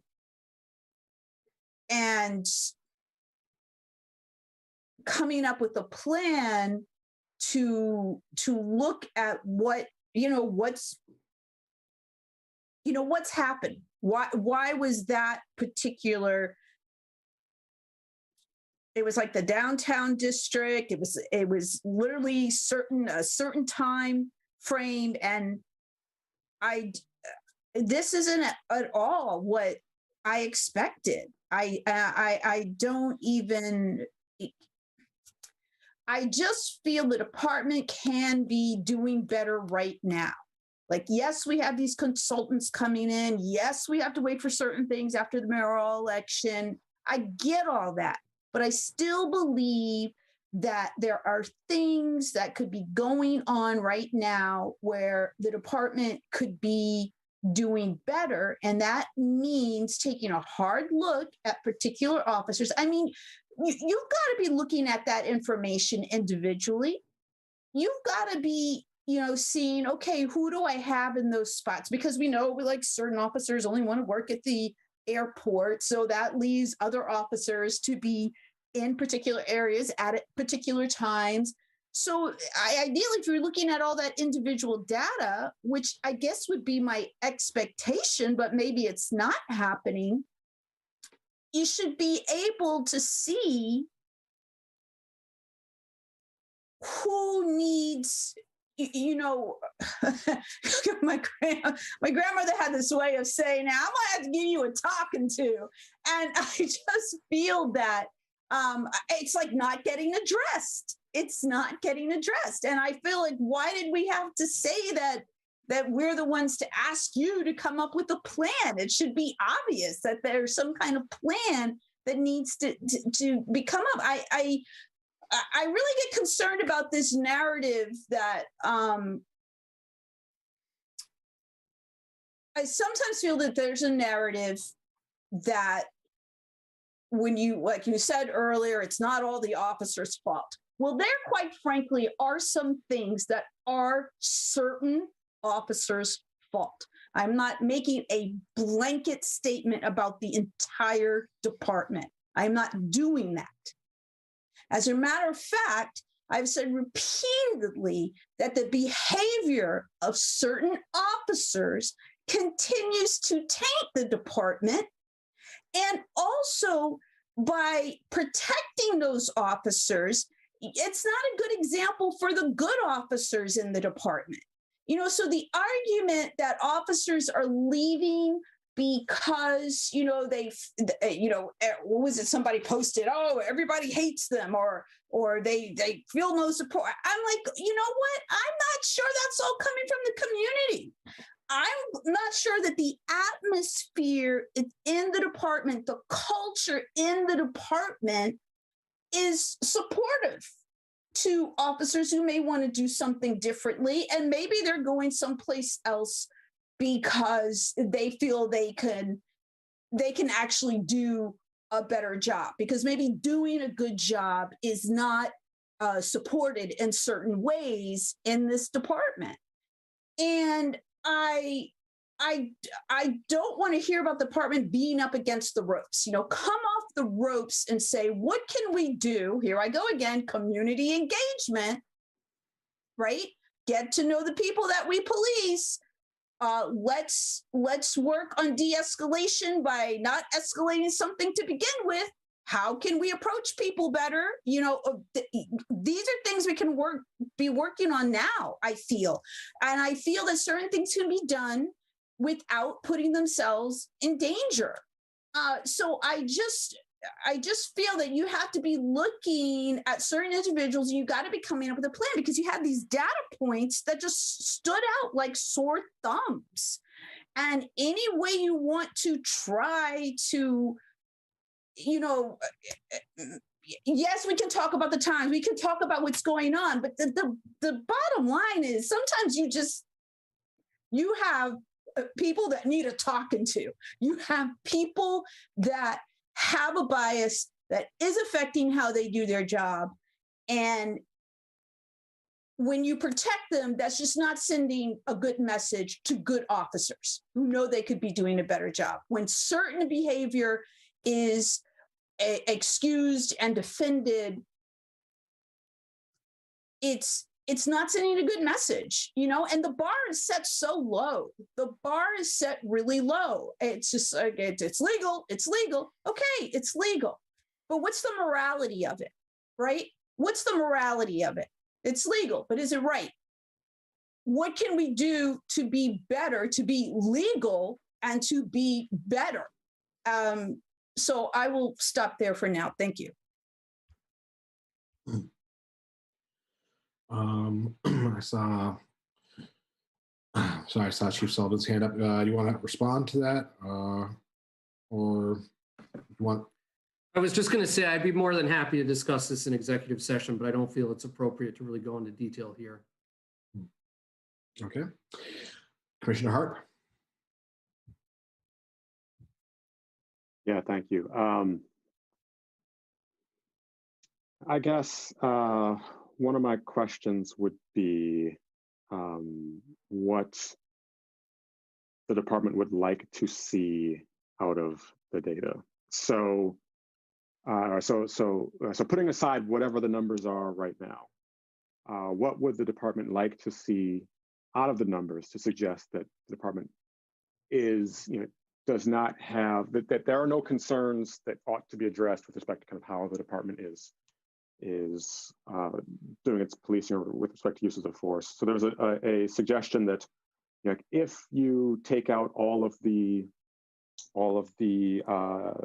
displays of weapons incident to the execution of a search warrant, then the numbers would be equal, right? Okay, so if that's the sort of thing that one is looking for, ideally, if you take out the situations which officers have no discretion whatsoever about whether or not to use a certain kind of force, then one would expect to see, out of all the episodes where officers do have discretion, one would expect to see kind of equal uses of force and equal severity of use of force among the incidents that are then used. And so if that's the case, then okay, then let's say that, and let's interrogate the data to see whether or not that holds up. Or if the claim is every incident which is kind of classified by officers in the same way, removing as much officer discretion as we can, or every incident which is classified by officers in the same way, or every incident which is called into dispatch in the same way, the same percentage of those sorts of incidents see a use of force. Okay, we can look at that also. We can interrogate the data for that to see whether or not those hold up. I'm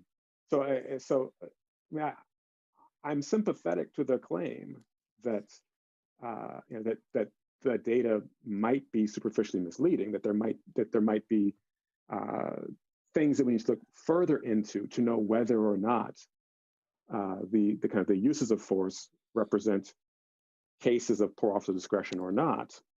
But I think it would be helpful for the commission to have some idea about what you're looking at the data for, to know whether or not you actually think that there are things that are worrisome. Because I mean, yes, there are going to be downsides to to not having guns drawn whenever a warrant is executed. There are also obviously downsides to having guns drawn, which, we can do a kind of cost-benefit analysis. But if the claim is that that's not what you think is a sign, and that the actual sign there might be problems of this, then let's talk about that. But I guess I kind of worry that whatever that we can always look at the data, whatever they are, and say there might be things that excuse all of this. So that kind of somewhat ties our hand about doing anything.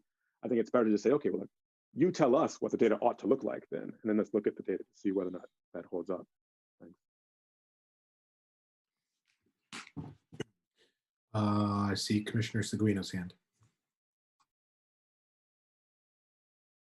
Oh, I'm sorry, you're muted. Thanks. Thank you for that report. And I think, I hear from other commissioners that people want more. I appreciate you taking this as a first step. And I am wondering if part of the issue is maybe not having enough time to look into the causes. I mean, correct me if I'm wrong, but my understanding of what you said is that you still are not clear as to what the sources of the disparities are. And I think Commissioner Hart's recommendation with regard to the data sounds like a good one. So I guess what I would, ask is maybe for you to stay in communication with us and give us what I would have hoped for is a timeline for whatever you're going to do to address this. I really appreciate the connections with the variety of communities, and I think that's an important step to take. But as I said, I think it would be important to develop a timeline and to articulate that to us and continue to communicate with us as you work through this and get a more detailed plan. Is it your expectation that the disparities disappear? Both racial and gender? Did the gender disparities disappear as well? I think that's the kind of question that I find to be, if you will forgive me for saying this, not respectful, quite frankly. I was saying nothing about that. But you're asking for a path forward for what to do about these things. That's correct. I'm asking for the path forward about what to do about these things. That's right. So the path forward includes an understanding of where we want to get and where we want to at what point we want to arrive. And so that is what I'm asking. I'm going to say this, and God only knows this might show up on social media, but there's a gender dimension to the way that you and others interact with us. And that kind of statement, just trying to kind of put me on the spot rather than responding generally to what I said. We had this discussion last time at the meeting with regard to the issue about whether it's to eliminate racial disparities or to eliminate unjustifiable ones and so forth. So I think that is past. And I would just ask for a respectful conversation here. I apologize if it felt that I was being disrespectful. I was not. I saw the hands of Commissioner Grant, Durfee, and Harp. Okay. I too found that statement to be really disrespectful. No one has talked in terms about disappearing, right? That's a pipe dream. It really is. The way things are, and let's not even talk about the nation. Let's just talk about Burlington. What has been in the news the last few days, those ridiculous signs, those disgusting signs, we don't have to look at the nation. Let's just start in our own backyard. I will say what I have said numerous times before. We can do better. We're asking you to come up with a plan to do better. And you know who your problem officers are. You can run the reports and see those numbers. As a matter of fact, that would be great for a future executive session. Let's look at those numbers, not as totals, but let's help you, right? Let's look at those numbers and look at the particular officers. You have got to have officers based on the way they behave in the street. But people know who they are. You're like acting like nobody knows who they are. They're going to stand out like a sore thumb. They are. And you have to want to do better. It's like you don't believe, you want to come up with, and I understand you want to support your officers, you want to defend your officers, but sometimes you just go too far to try to deflect from the real serious issues that are affecting this town, where you have a part of the population that is so disconnected that it is dangerous. And you don't see that. You don't really at the times that you understand that. You can't do your jobs properly and safely if you don't make an effort to do better. Thank you. Commissioner Durfee. I think what I'm hearing is I think the expectation was, as Stephanie said, a little more, data driven, and definitely, more specific. I get it.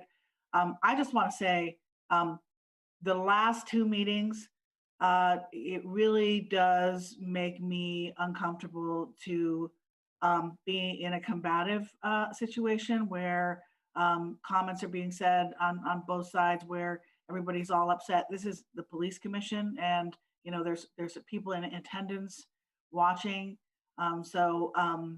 Let's reset here. I think everybody's opinions are important, and that's great. You can say whatever you want to say, but I can't call a point of order. I'm not the chair, but we need to not make assumptions about direct comments about, oh, did you want to see that? Did you want this crosstalk?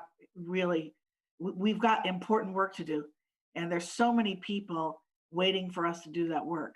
So it's good to share opinions, but we've sat through 4 years of absolutely no decorum, no order. And so if there is a issue that needs to come up, in executive session, that's fine. And if there's, we have to respect the women on this call. And, unfortunately that, last comment, it didn't sit well. So I'm just really wanting everyone to reset. And so because there's been plenty of times where, I'm just a servant, but, I've wanted to leave the call just because it's just gotten so contentious. So I need to say that for myself and for the community who's waiting for us to move on. Thank you. Commissioner Harp, followed by Commissioner Seguino. Yeah, thank you. I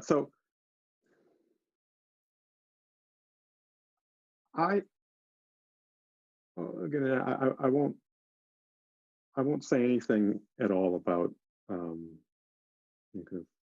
issues of tone or respect. I do think that it's fair. I think it's entirely fair of someone, in this case, the chief, to ask us generally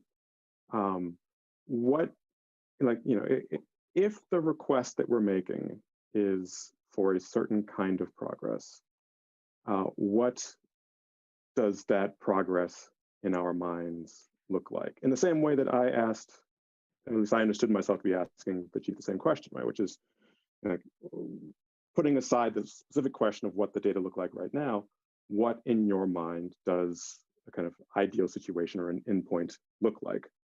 I think that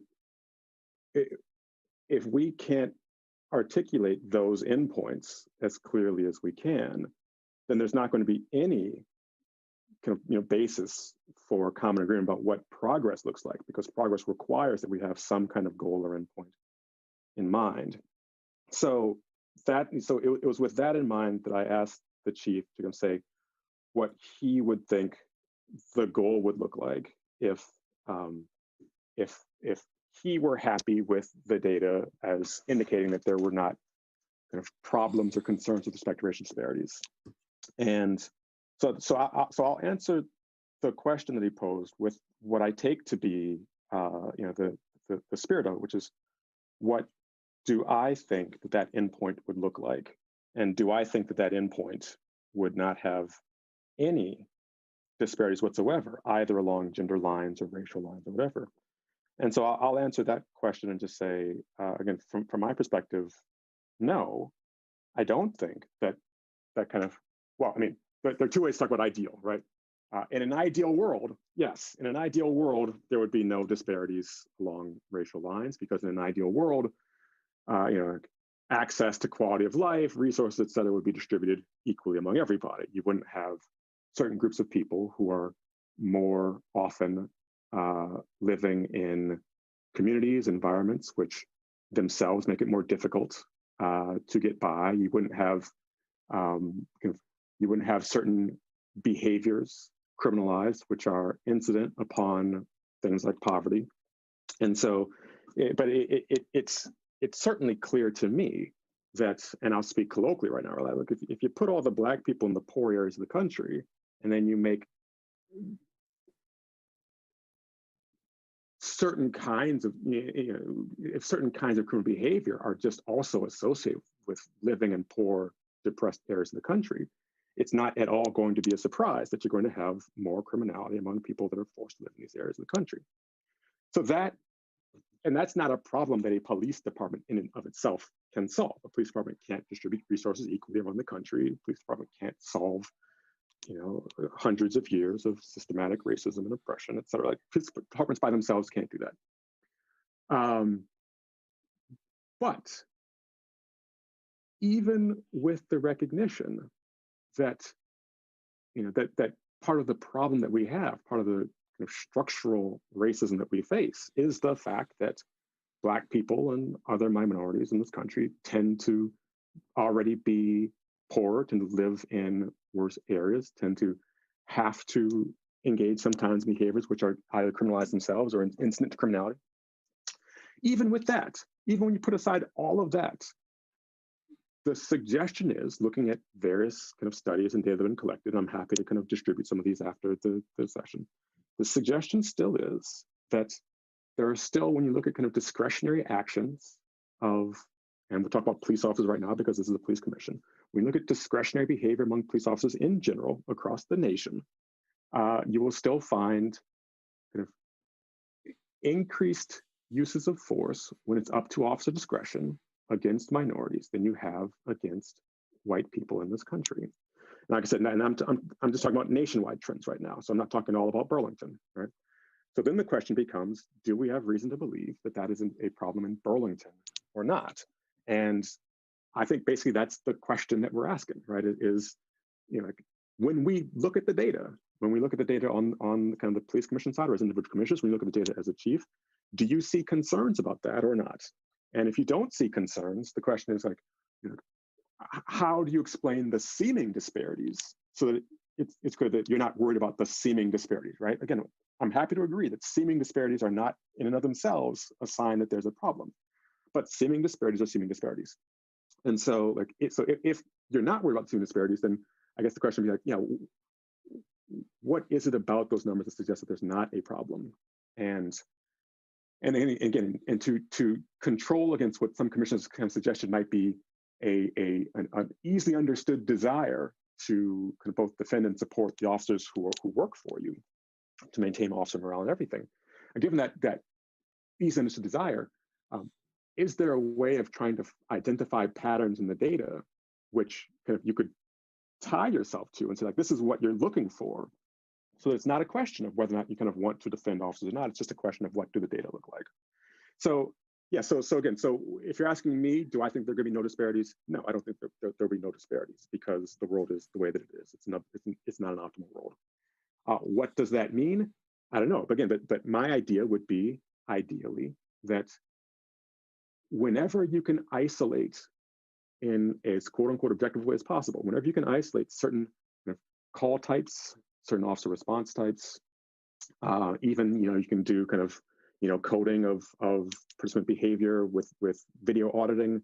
If you can identify kind of similar inputs and then measure what the outputs are, that would be the thing that I'm looking for. But you'd want to fix it to similar inputs. And so I don't think that just looking at the race of the person involved is fixing it to similar inputs. But I do think you can kind of drill down deeper into the data and find similar call types, et cetera, and say, okay, let's try to now look at the data against those things. So that's my suggestion to try to answer what I take to be the question that we're all trying to answer here. Thank you, Chair. All right.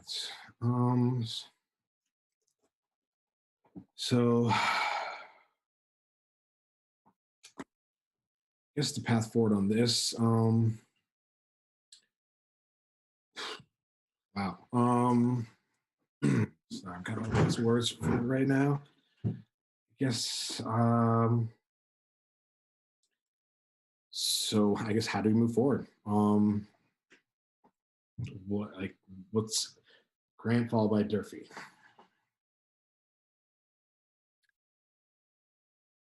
I would like the department to take an honest and objective look at the data that had, and I have to go through and look at the notes to pull up the exact meeting date where we had reviewed that data, because we had a discussion about certain things that did in fact stand out and were of a significant concern to the point where we did ask for a specific plan. So I'd like to find that, and I would just like to have that process be engaged in. It literally breaks my heart to think that nothing's being done about that. And then what also just didn't really sit well with me, I mean, when we can talk about warrants, and it's horrible when officers lose their lives. But, if we want to talk warrants, Breonna Taylor, right? Say her name. Many others. It's on both sides. So we can not lose focus of that. Thank you. Durfee. I'm going to yield my time.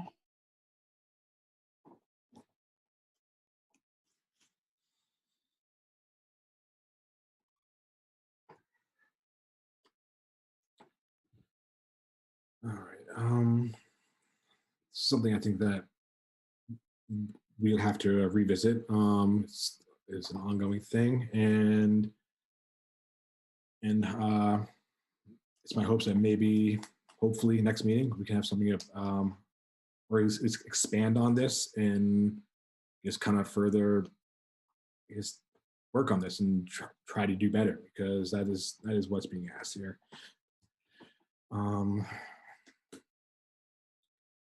Do you have any further comments, questions with regard to this agenda item?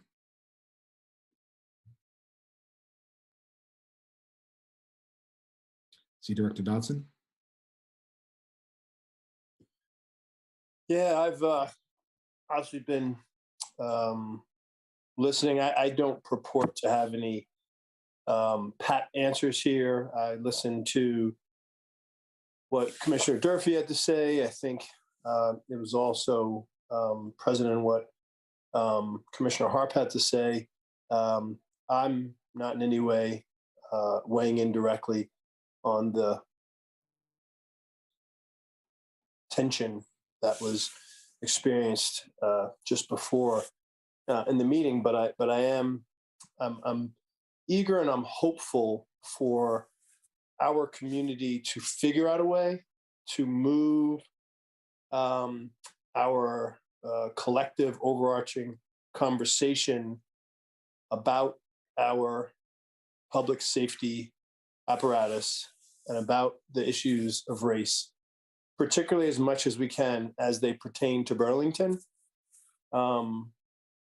It clearly happens in a national context, but when the only lens that we have when we have the conversations is in light of that which is happening nationally. I think it really makes it very difficult to figure out what it is that we can do here in Burlington.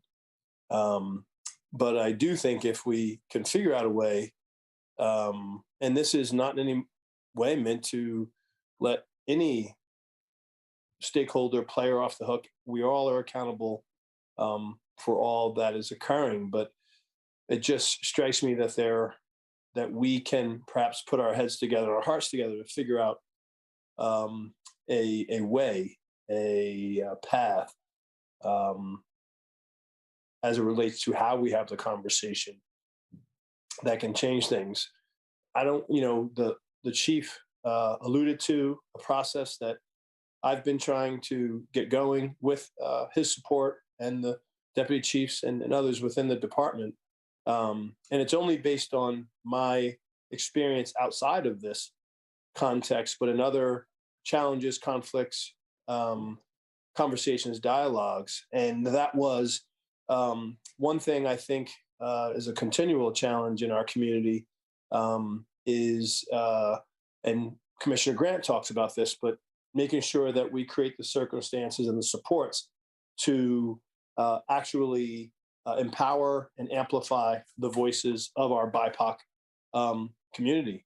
I've commented that I think it is notable and problematic that the conversations I have access to actually have far too few BIPOC voices speaking out on our own behalf.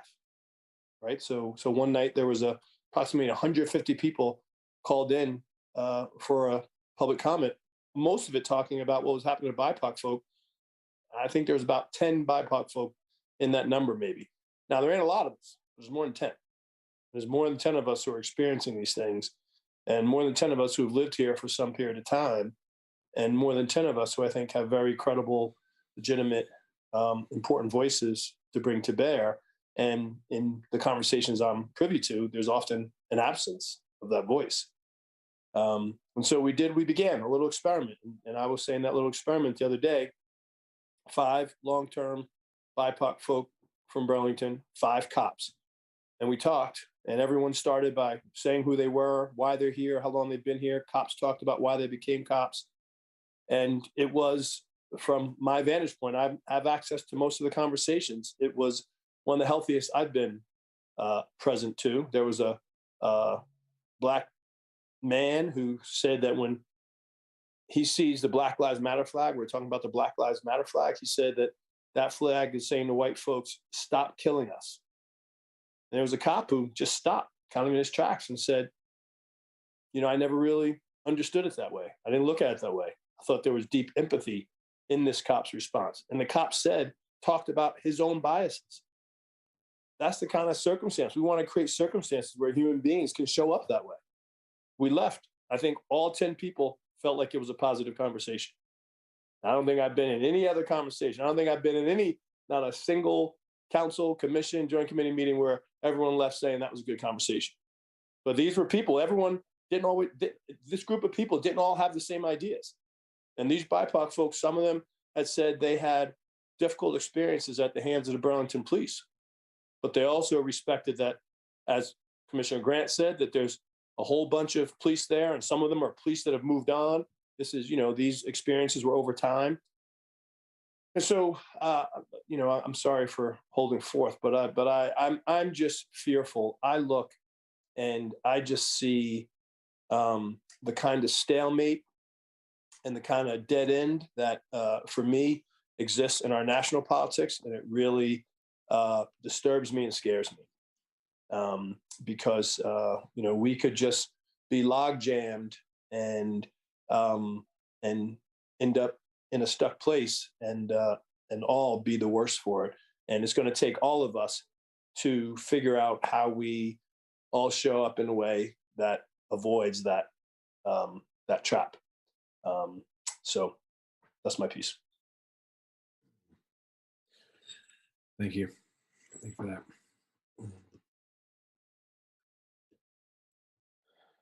Any further questions or comments on this agenda item? Commissioner Grant.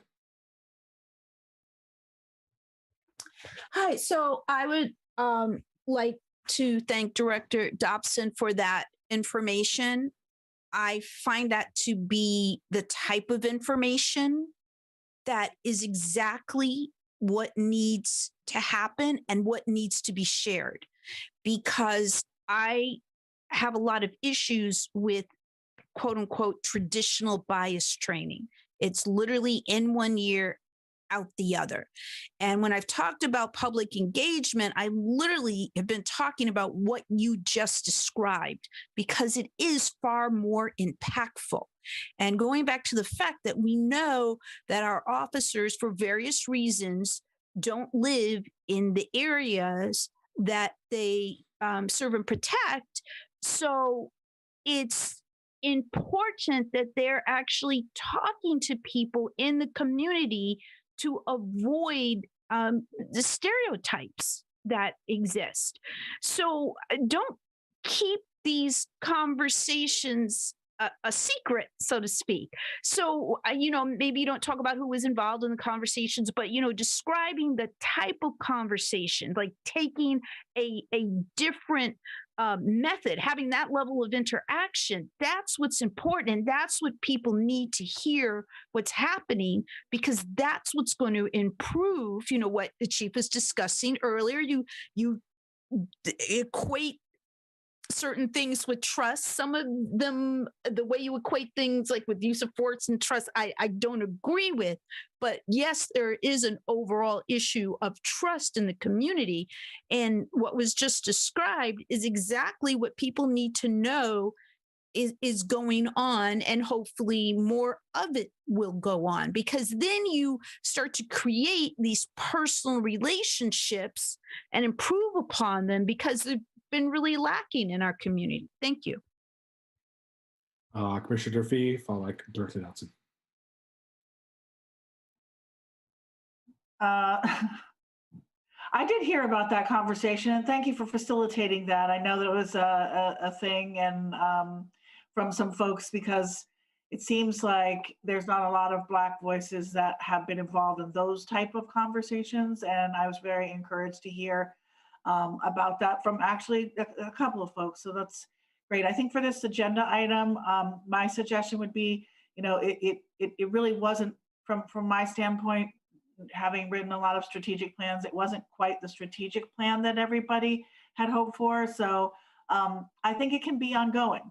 I think, we are at a mayoral election, we have, we pointed out all the things that are, up in the air, and we've also know that we need action now. So I think if we are all amenable, that it could, could be an ongoing, conversation, because it certainly is probably the pinnacle of what we're here for, and certainly what happened last summer. And also, there's some things going on in Montpelier right now that would impact this conversation. So good discussion.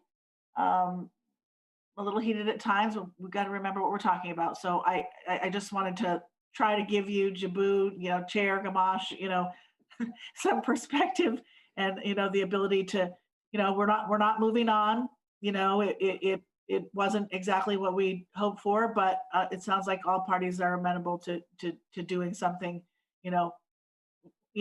ongoing. I agree with that, absolutely. Commissioner Dodson, Director Dodson, I think I saw your hand up before.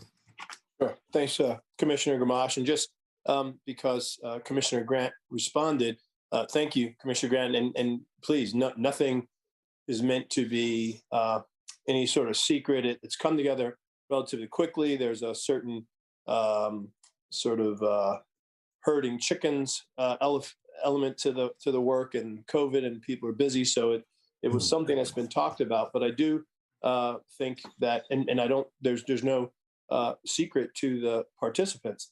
The idea was first put together by Kevin Garrison. Kevin Garrison Sr. lives in the New North End, born and raised in Burlington, grew up in the King Street neighborhood, grew up going to King Street Neighborhood Youth Center, was a football star, I think, at BHS back in the day, and raised two kids, went to BHS and UVM. with his wife and very active in the community. Craig Mitchell is a popular DJ, MC, singer. He went to St. Mike's back in the mid-90s and has been here ever since. Has lots of relationships around the community. Vincent Mitchell went to Champlain back when they had a hoop team from Paterson, New Jersey. Was married to Nadia Mitchell, whose family is a anchor in the Black community here. She has two cousins, and she and some other siblings went to BHS. She went to St. Mike's. Her cousin went to St. Mike's, another one to Champlain. They're a bedrock of the BIPOC community. Lucy Young, who is the granddaughter, she grew up in Burlington, went to Burlington High School. She's the granddaughter of Jackson and Lydia Clemens. Lots of people know they've got this beautiful farm out in Charlotte. It was made into a historical site there. I always think it was kind of like the first Black family of Chittenden County, but they came back in the day. They've been in and raised 5 kids in Charlotte. And the fifth person is Rajni Edens, participated. Rajni is a poet activist around town. He was at most of the protests this summer, real active, thoughtful brother who leads with his heart. And then on the police side, there was Sergeant Dwayne Mellis, African-American, Sergeant Mai Nguyen, Vietnamese gentleman, both in the leadership, DC Lebrec, who's on this call, and Officer Cradaville is a detective, and finally was Kelsey Johnson, Officer Kelsey Johnson. So nice broad representation, and it was a great conversation. We hope, Commissioner Grant, to roll this out. This is, and once again, it's more opportunity. My feeling is that actually, and I think you share it, that this topic deserves dialogue. And unfortunately, as far as the public is concerned, I would argue that dialogue's not possible at council, joint committee, or commission meetings, right? People call in, it's one way. If there's no exchange, they say their piece, they get to say public comment, and then it moves to this privileged space where only the people on the commission, or like what myself and the chiefs today, get to be involved. But there's a conversation that occurs with Robert's rules and parliamentary procedure. It's not, in my opinion, the best setup for a robust conversation. So this hopefully brings out new voices. All 5 of those people are people I had not heard from at not one meeting. None of them called in. I had not heard what they had to say. And yet all of them have deep, deep Burlington ties. Everyone's BIPOC. And so for me, that's valuable because we're talking about them, their families, their experience. And so this is a process to try to draw more of that out. We hope to move it forward. We've been talking about using the Y, mainly because it's a great safe space. It's large enough that you can actually bring people together physically. So get off Zoom and actually be in the same room. And I've worked that out with the mayor and everything to get clearance for a certain number of people. So stay tuned. We're going to be trying to set it up to a point where we'll invite additional people in. There'll be a process to get people in the community together talking about these issues, hopefully in healthy, respectful, generative, and productive ways. None of which, and all of this, so to the chief has been incredibly supportive of this. He's been a partner to me in putting this together. He helped to organize his officers. He went out and said that he supports this, other people supporting it. Just the other day, I had a good friend of mine,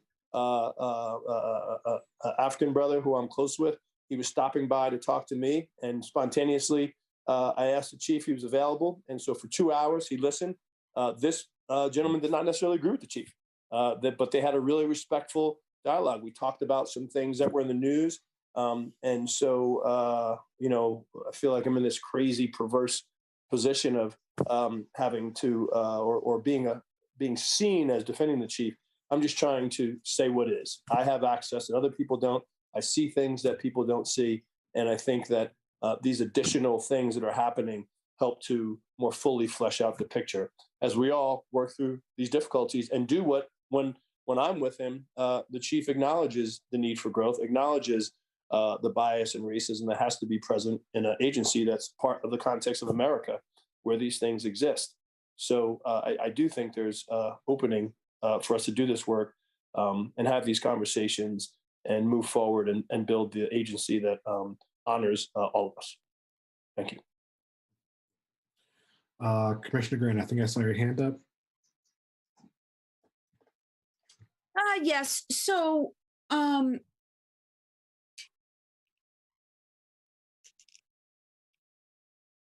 I guess I'd like to see, so as I said earlier, great to hear that type of discussion. When I have spoken about community engagement before, that was definitely one of the things that I ad nauseum, and I quite frankly recently really given up on, because there just seemed to be with the rhetoric, no, it just seemed to be, it was no desire. So I am happy to hear that that's happening, and I'm happy to hear that going to continue to work toward that. So what I feel needs to happen is that in these conversations that we have to talk about these things that are happening. So, you know how we've had the conversation before where, perception is reality. Well, if you're not informing and you're not giving out information and you're not indicating that there's some movement ahead, to reach out, to interact with the community in ways that had not been done recently, then, you're creating this reality for yourselves, right? And it's a reality that people don't like. So I just want that to be kept in mind, to, yes, do more of this, and yes, let's talk about what's happening, because you have me, and there's things that I do around town where, yeah, I can help with engagement. I can do a lot of things, but I've just been left with the thought that this is a department that doesn't want to be engaged at all. So I would please, invite you to think about that, and here we go again. How can we do better? Thank you.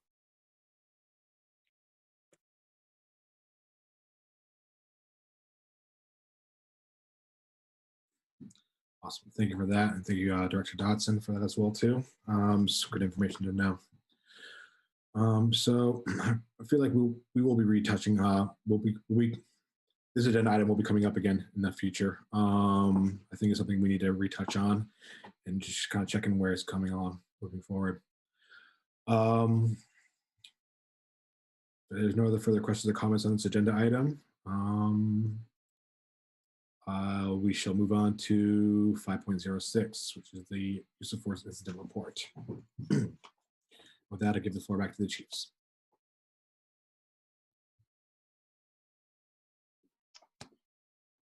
Thank you, Chair Kamash. From January 1st, 2021 to January 31st, 2021, there were a total number of 6 use of force incidents.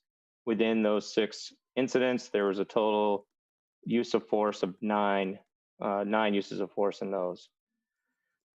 The percent of, and during that time period, we responded to 1,250 incidents. So the use of force incidents versus the total incidents is about 0.4%, 0.5%. The gender, we had 2 white males, 3 black males, although note 1 black male had 4 uses of force in 2 separate incidents. And there were 2 white females, and to note that 1 white female had 2 use of forces in 1 incident. The first incident was an arrest on a misdemeanor unlawful trespass. There was a complainant who called our dispatch, and the officers were dispatched to it. The subject had been treated and cleared at the hospital 3 times, and now was refusing to leave the property and was attempting to re-enter the hospital, but was being prevented by hospital security. Officers were advised that the subject had been aggressive to LEO in past interactions. The subject walked towards the officers when they arrived and shoved an officer up against the wall. She later, after being handcuffed, she fell down onto the ground and refused to stand up and walk to the cruiser. So she had to be picked up by the officers and placed in the back seat of the cruiser. It was a white female, age 39. She's 5'5", 165 pounds. There were 2 officers that used force.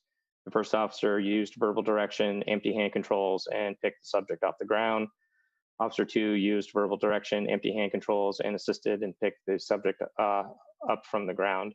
The arrestee was not injured and the officers were not injured. The next one was an arrest on a felony aggravated assault, violation of court conditions of release. This also had a complainant who called our dispatch and the officers were dispatched to it. The subject threatened to assault the caller, the complainant, with a 3.5-foot long metal pipe. On scene, subject was compliant. While at the police department for processing, an officer was walking behind the subject into the holding area. The officer accidentally stepped on the heel of the subject's shoe. The subject turned around towards the officer and the officer placed his hand out and pushed the subject back out of his personal space. Subject did not fall.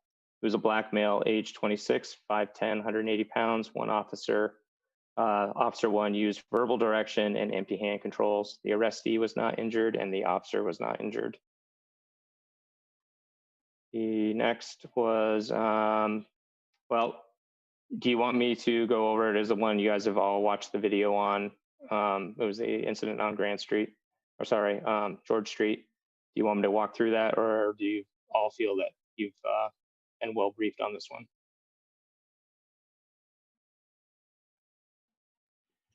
Me personally, I'm okay, but if I'm anyone else wants to asking, hear it.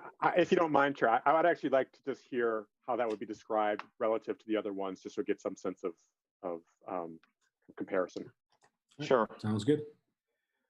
This is an arrest on a felony, assault, interference with a law enforcement officer, and vandalism. These are the charges from the actual Valcourt incident. There's a complainant who called dispatch and officers were dispatched to the area. Subject had been observed breaking into a motor vehicle, been confronted by the caller. Caller followed subject until police arrived on scene. Subject refused to stop for officer and attempted to leave the area while screaming epithets and swearing at the officer. The officer called for another officer and continued to prevent subject from leaving. Second officer arrived on scene and they attempted to place the subject into handcuffs. Subject began to fight with officers and all of them ended up on the ground. The subject grabbed one officer by the throat and punched the second officer in the head. Subject and one officer were able to make it back up to their feet. The second officer attempted to deploy a taser while on the ground, but it malfunctioned. The darts did not deploy, only arced. That just means electricity arced back and forth between them. That second officer was able to get to their feet. They deployed their taser a second time, causing the subject to lock up. Subject fell onto the stairs porch area of a residence. Third officer arrived on scene and assisted in handcuffing the subject. The black male, age 19, 5'7", 195 pounds. There were 3 officers involved in the use of force. Officer 1, verbal direction, empty hand controls, handcuff control techniques. Officer 2, verbal direction, empty hand controls, the controlled electronic weapon malfunction, and then a controlled electronic weapon was used and the darts were deployed. Officer 3 used verbal direction. Other force used is he pulled subject's arms out from underneath the subject while handcuffing. Officer 1 had injured your throat. Officer 2 had injured your hand. The, sorry, scroll down to the next page. The arrestee had cuts on his hand. The next one was an arrest on a felony burglary. Complainant, there was 2 complainants. The first complainant called dispatch and officers were dispatched to it.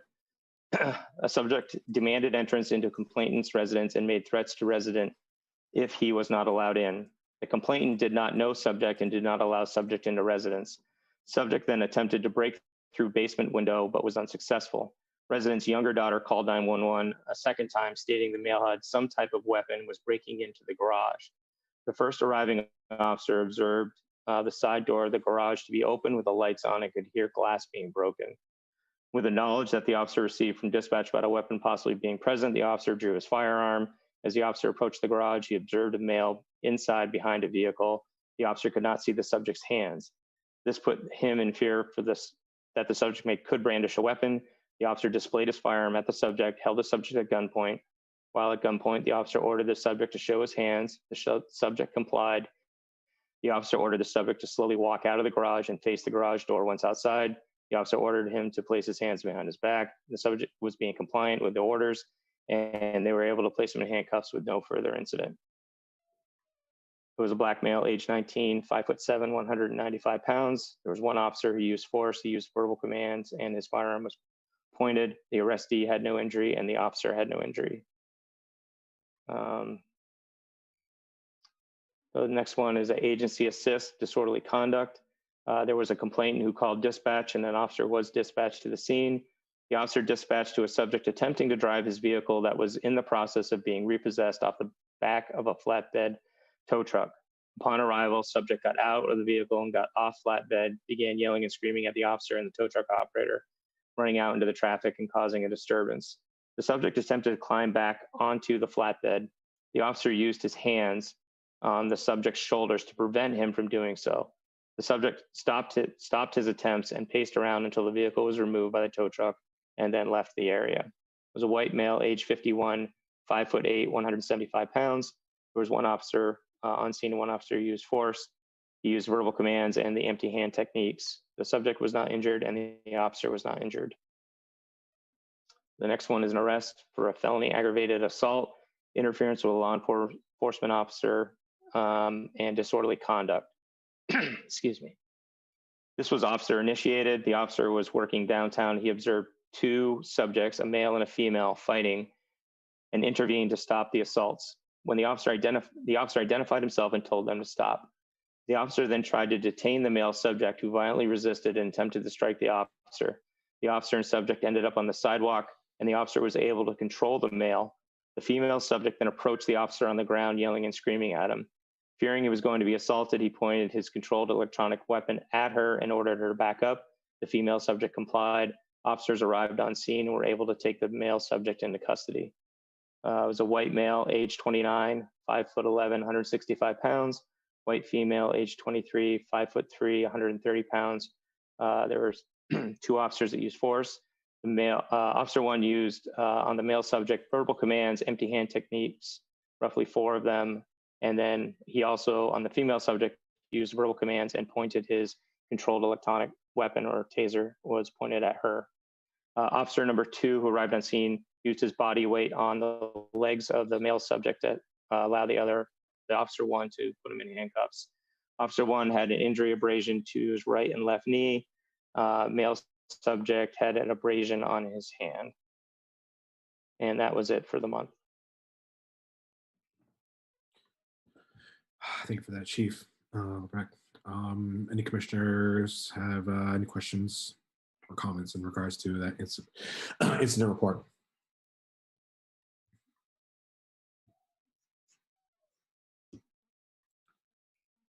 I'm not seeing any hands. Thank you, DC LeBrec. Next agenda item is 6.01, commendations. So Shannon, take it away. So I do have just 2 to share with you. One is a telephone call from the mother of someone that was having a mental health issue that the officers dealt with. She called to express her gratitude and professionalism and compassion the officer showed in responding to her son. She said she also wanted to support the entire police department for the work that is done in the community. And the second one is regarding the incident that occurred on the ice outside of the Echo Center on February 14th. With the officers' assistance with the Burlington Fire Department, the communication specialists that were directing the officers, and that the officers were able to help with a rope that was tied to a vehicle to help with the person that was on the ice.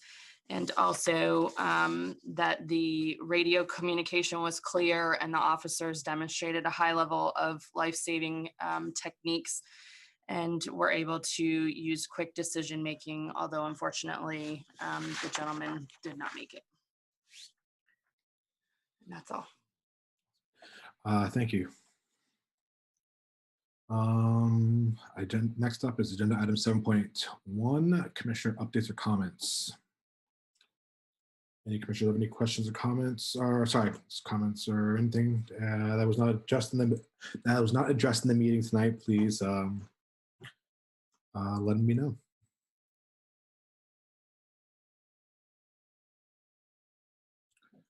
I'm not seeing any. Moving on to, oh, sorry, Director Dotson. But perhaps in light of the conversation and the topics that are discussed here, it might just be helpful to share an experience that myself and the chief and an officer and a citizen had. There was an individual who had a traffic, not even a traffic stop, it was an accident occurred in front of their house in the New North End. They had an interaction with an officer. They had some questions about that. That person on their own chose not to pursue a formal avenue. They reached out. They were actually in touch with their city councilor, who was Ali Jang. Ali turned them my way. So the person reached out to me and said that what their interest was just to be able to have a conversation with the officer. They thought that something went down in the interaction that they had questions about, and before they jumped to conclusions about what was going down, they wanted to have an opportunity to speak about it. I talked to the chief about it. Also, DC Lebrecht helped out. We identified the person had not gotten or remembered the officer's name, so we were able through the data systems to go back and figure out the timing and location and who the officer was. Reached out to the officer, and then there was a conversation at the, once again, the request of the community member. It was myself, the chief, and this community member and the officer, and we had a conversation. And according to the testimony of the individual from the community, she left feeling good about it. She had no issue. She didn't want to see more video. She seemed to feel satisfied and pleased that she was able to go about it in that way.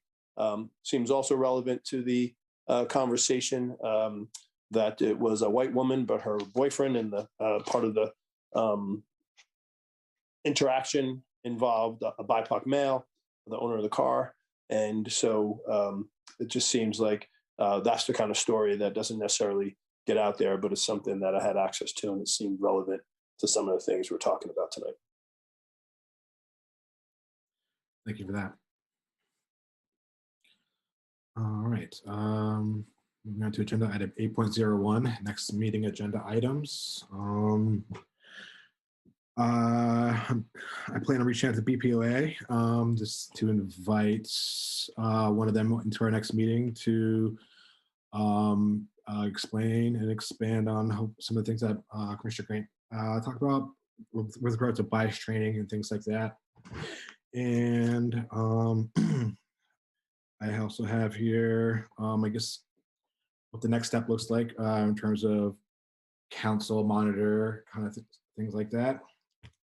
And the two tabled agenda items. Is there anything else that commissioners would like to see on the next agenda item? Sorry, the next meeting agenda. As always, please feel free to reach out, message me, and I'll pass that along to Shannon for the next meeting.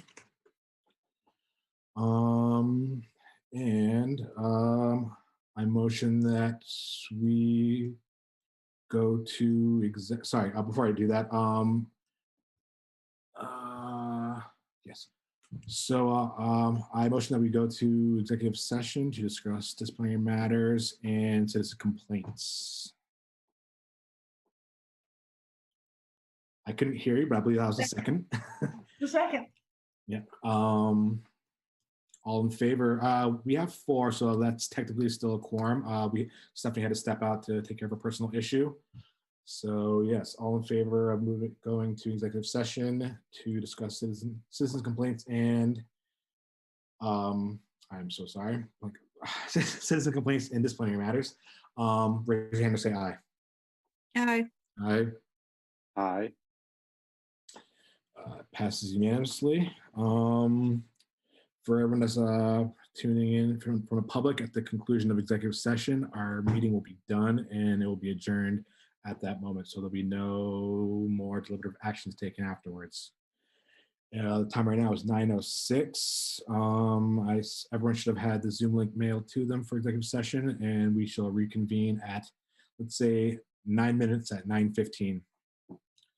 Everyone that's in the public, thank you for joining us. And our next meeting will be tentatively scheduled for the 23rd of March, which is the 4th Tuesday. Hope to see you then. Thank you. Bye.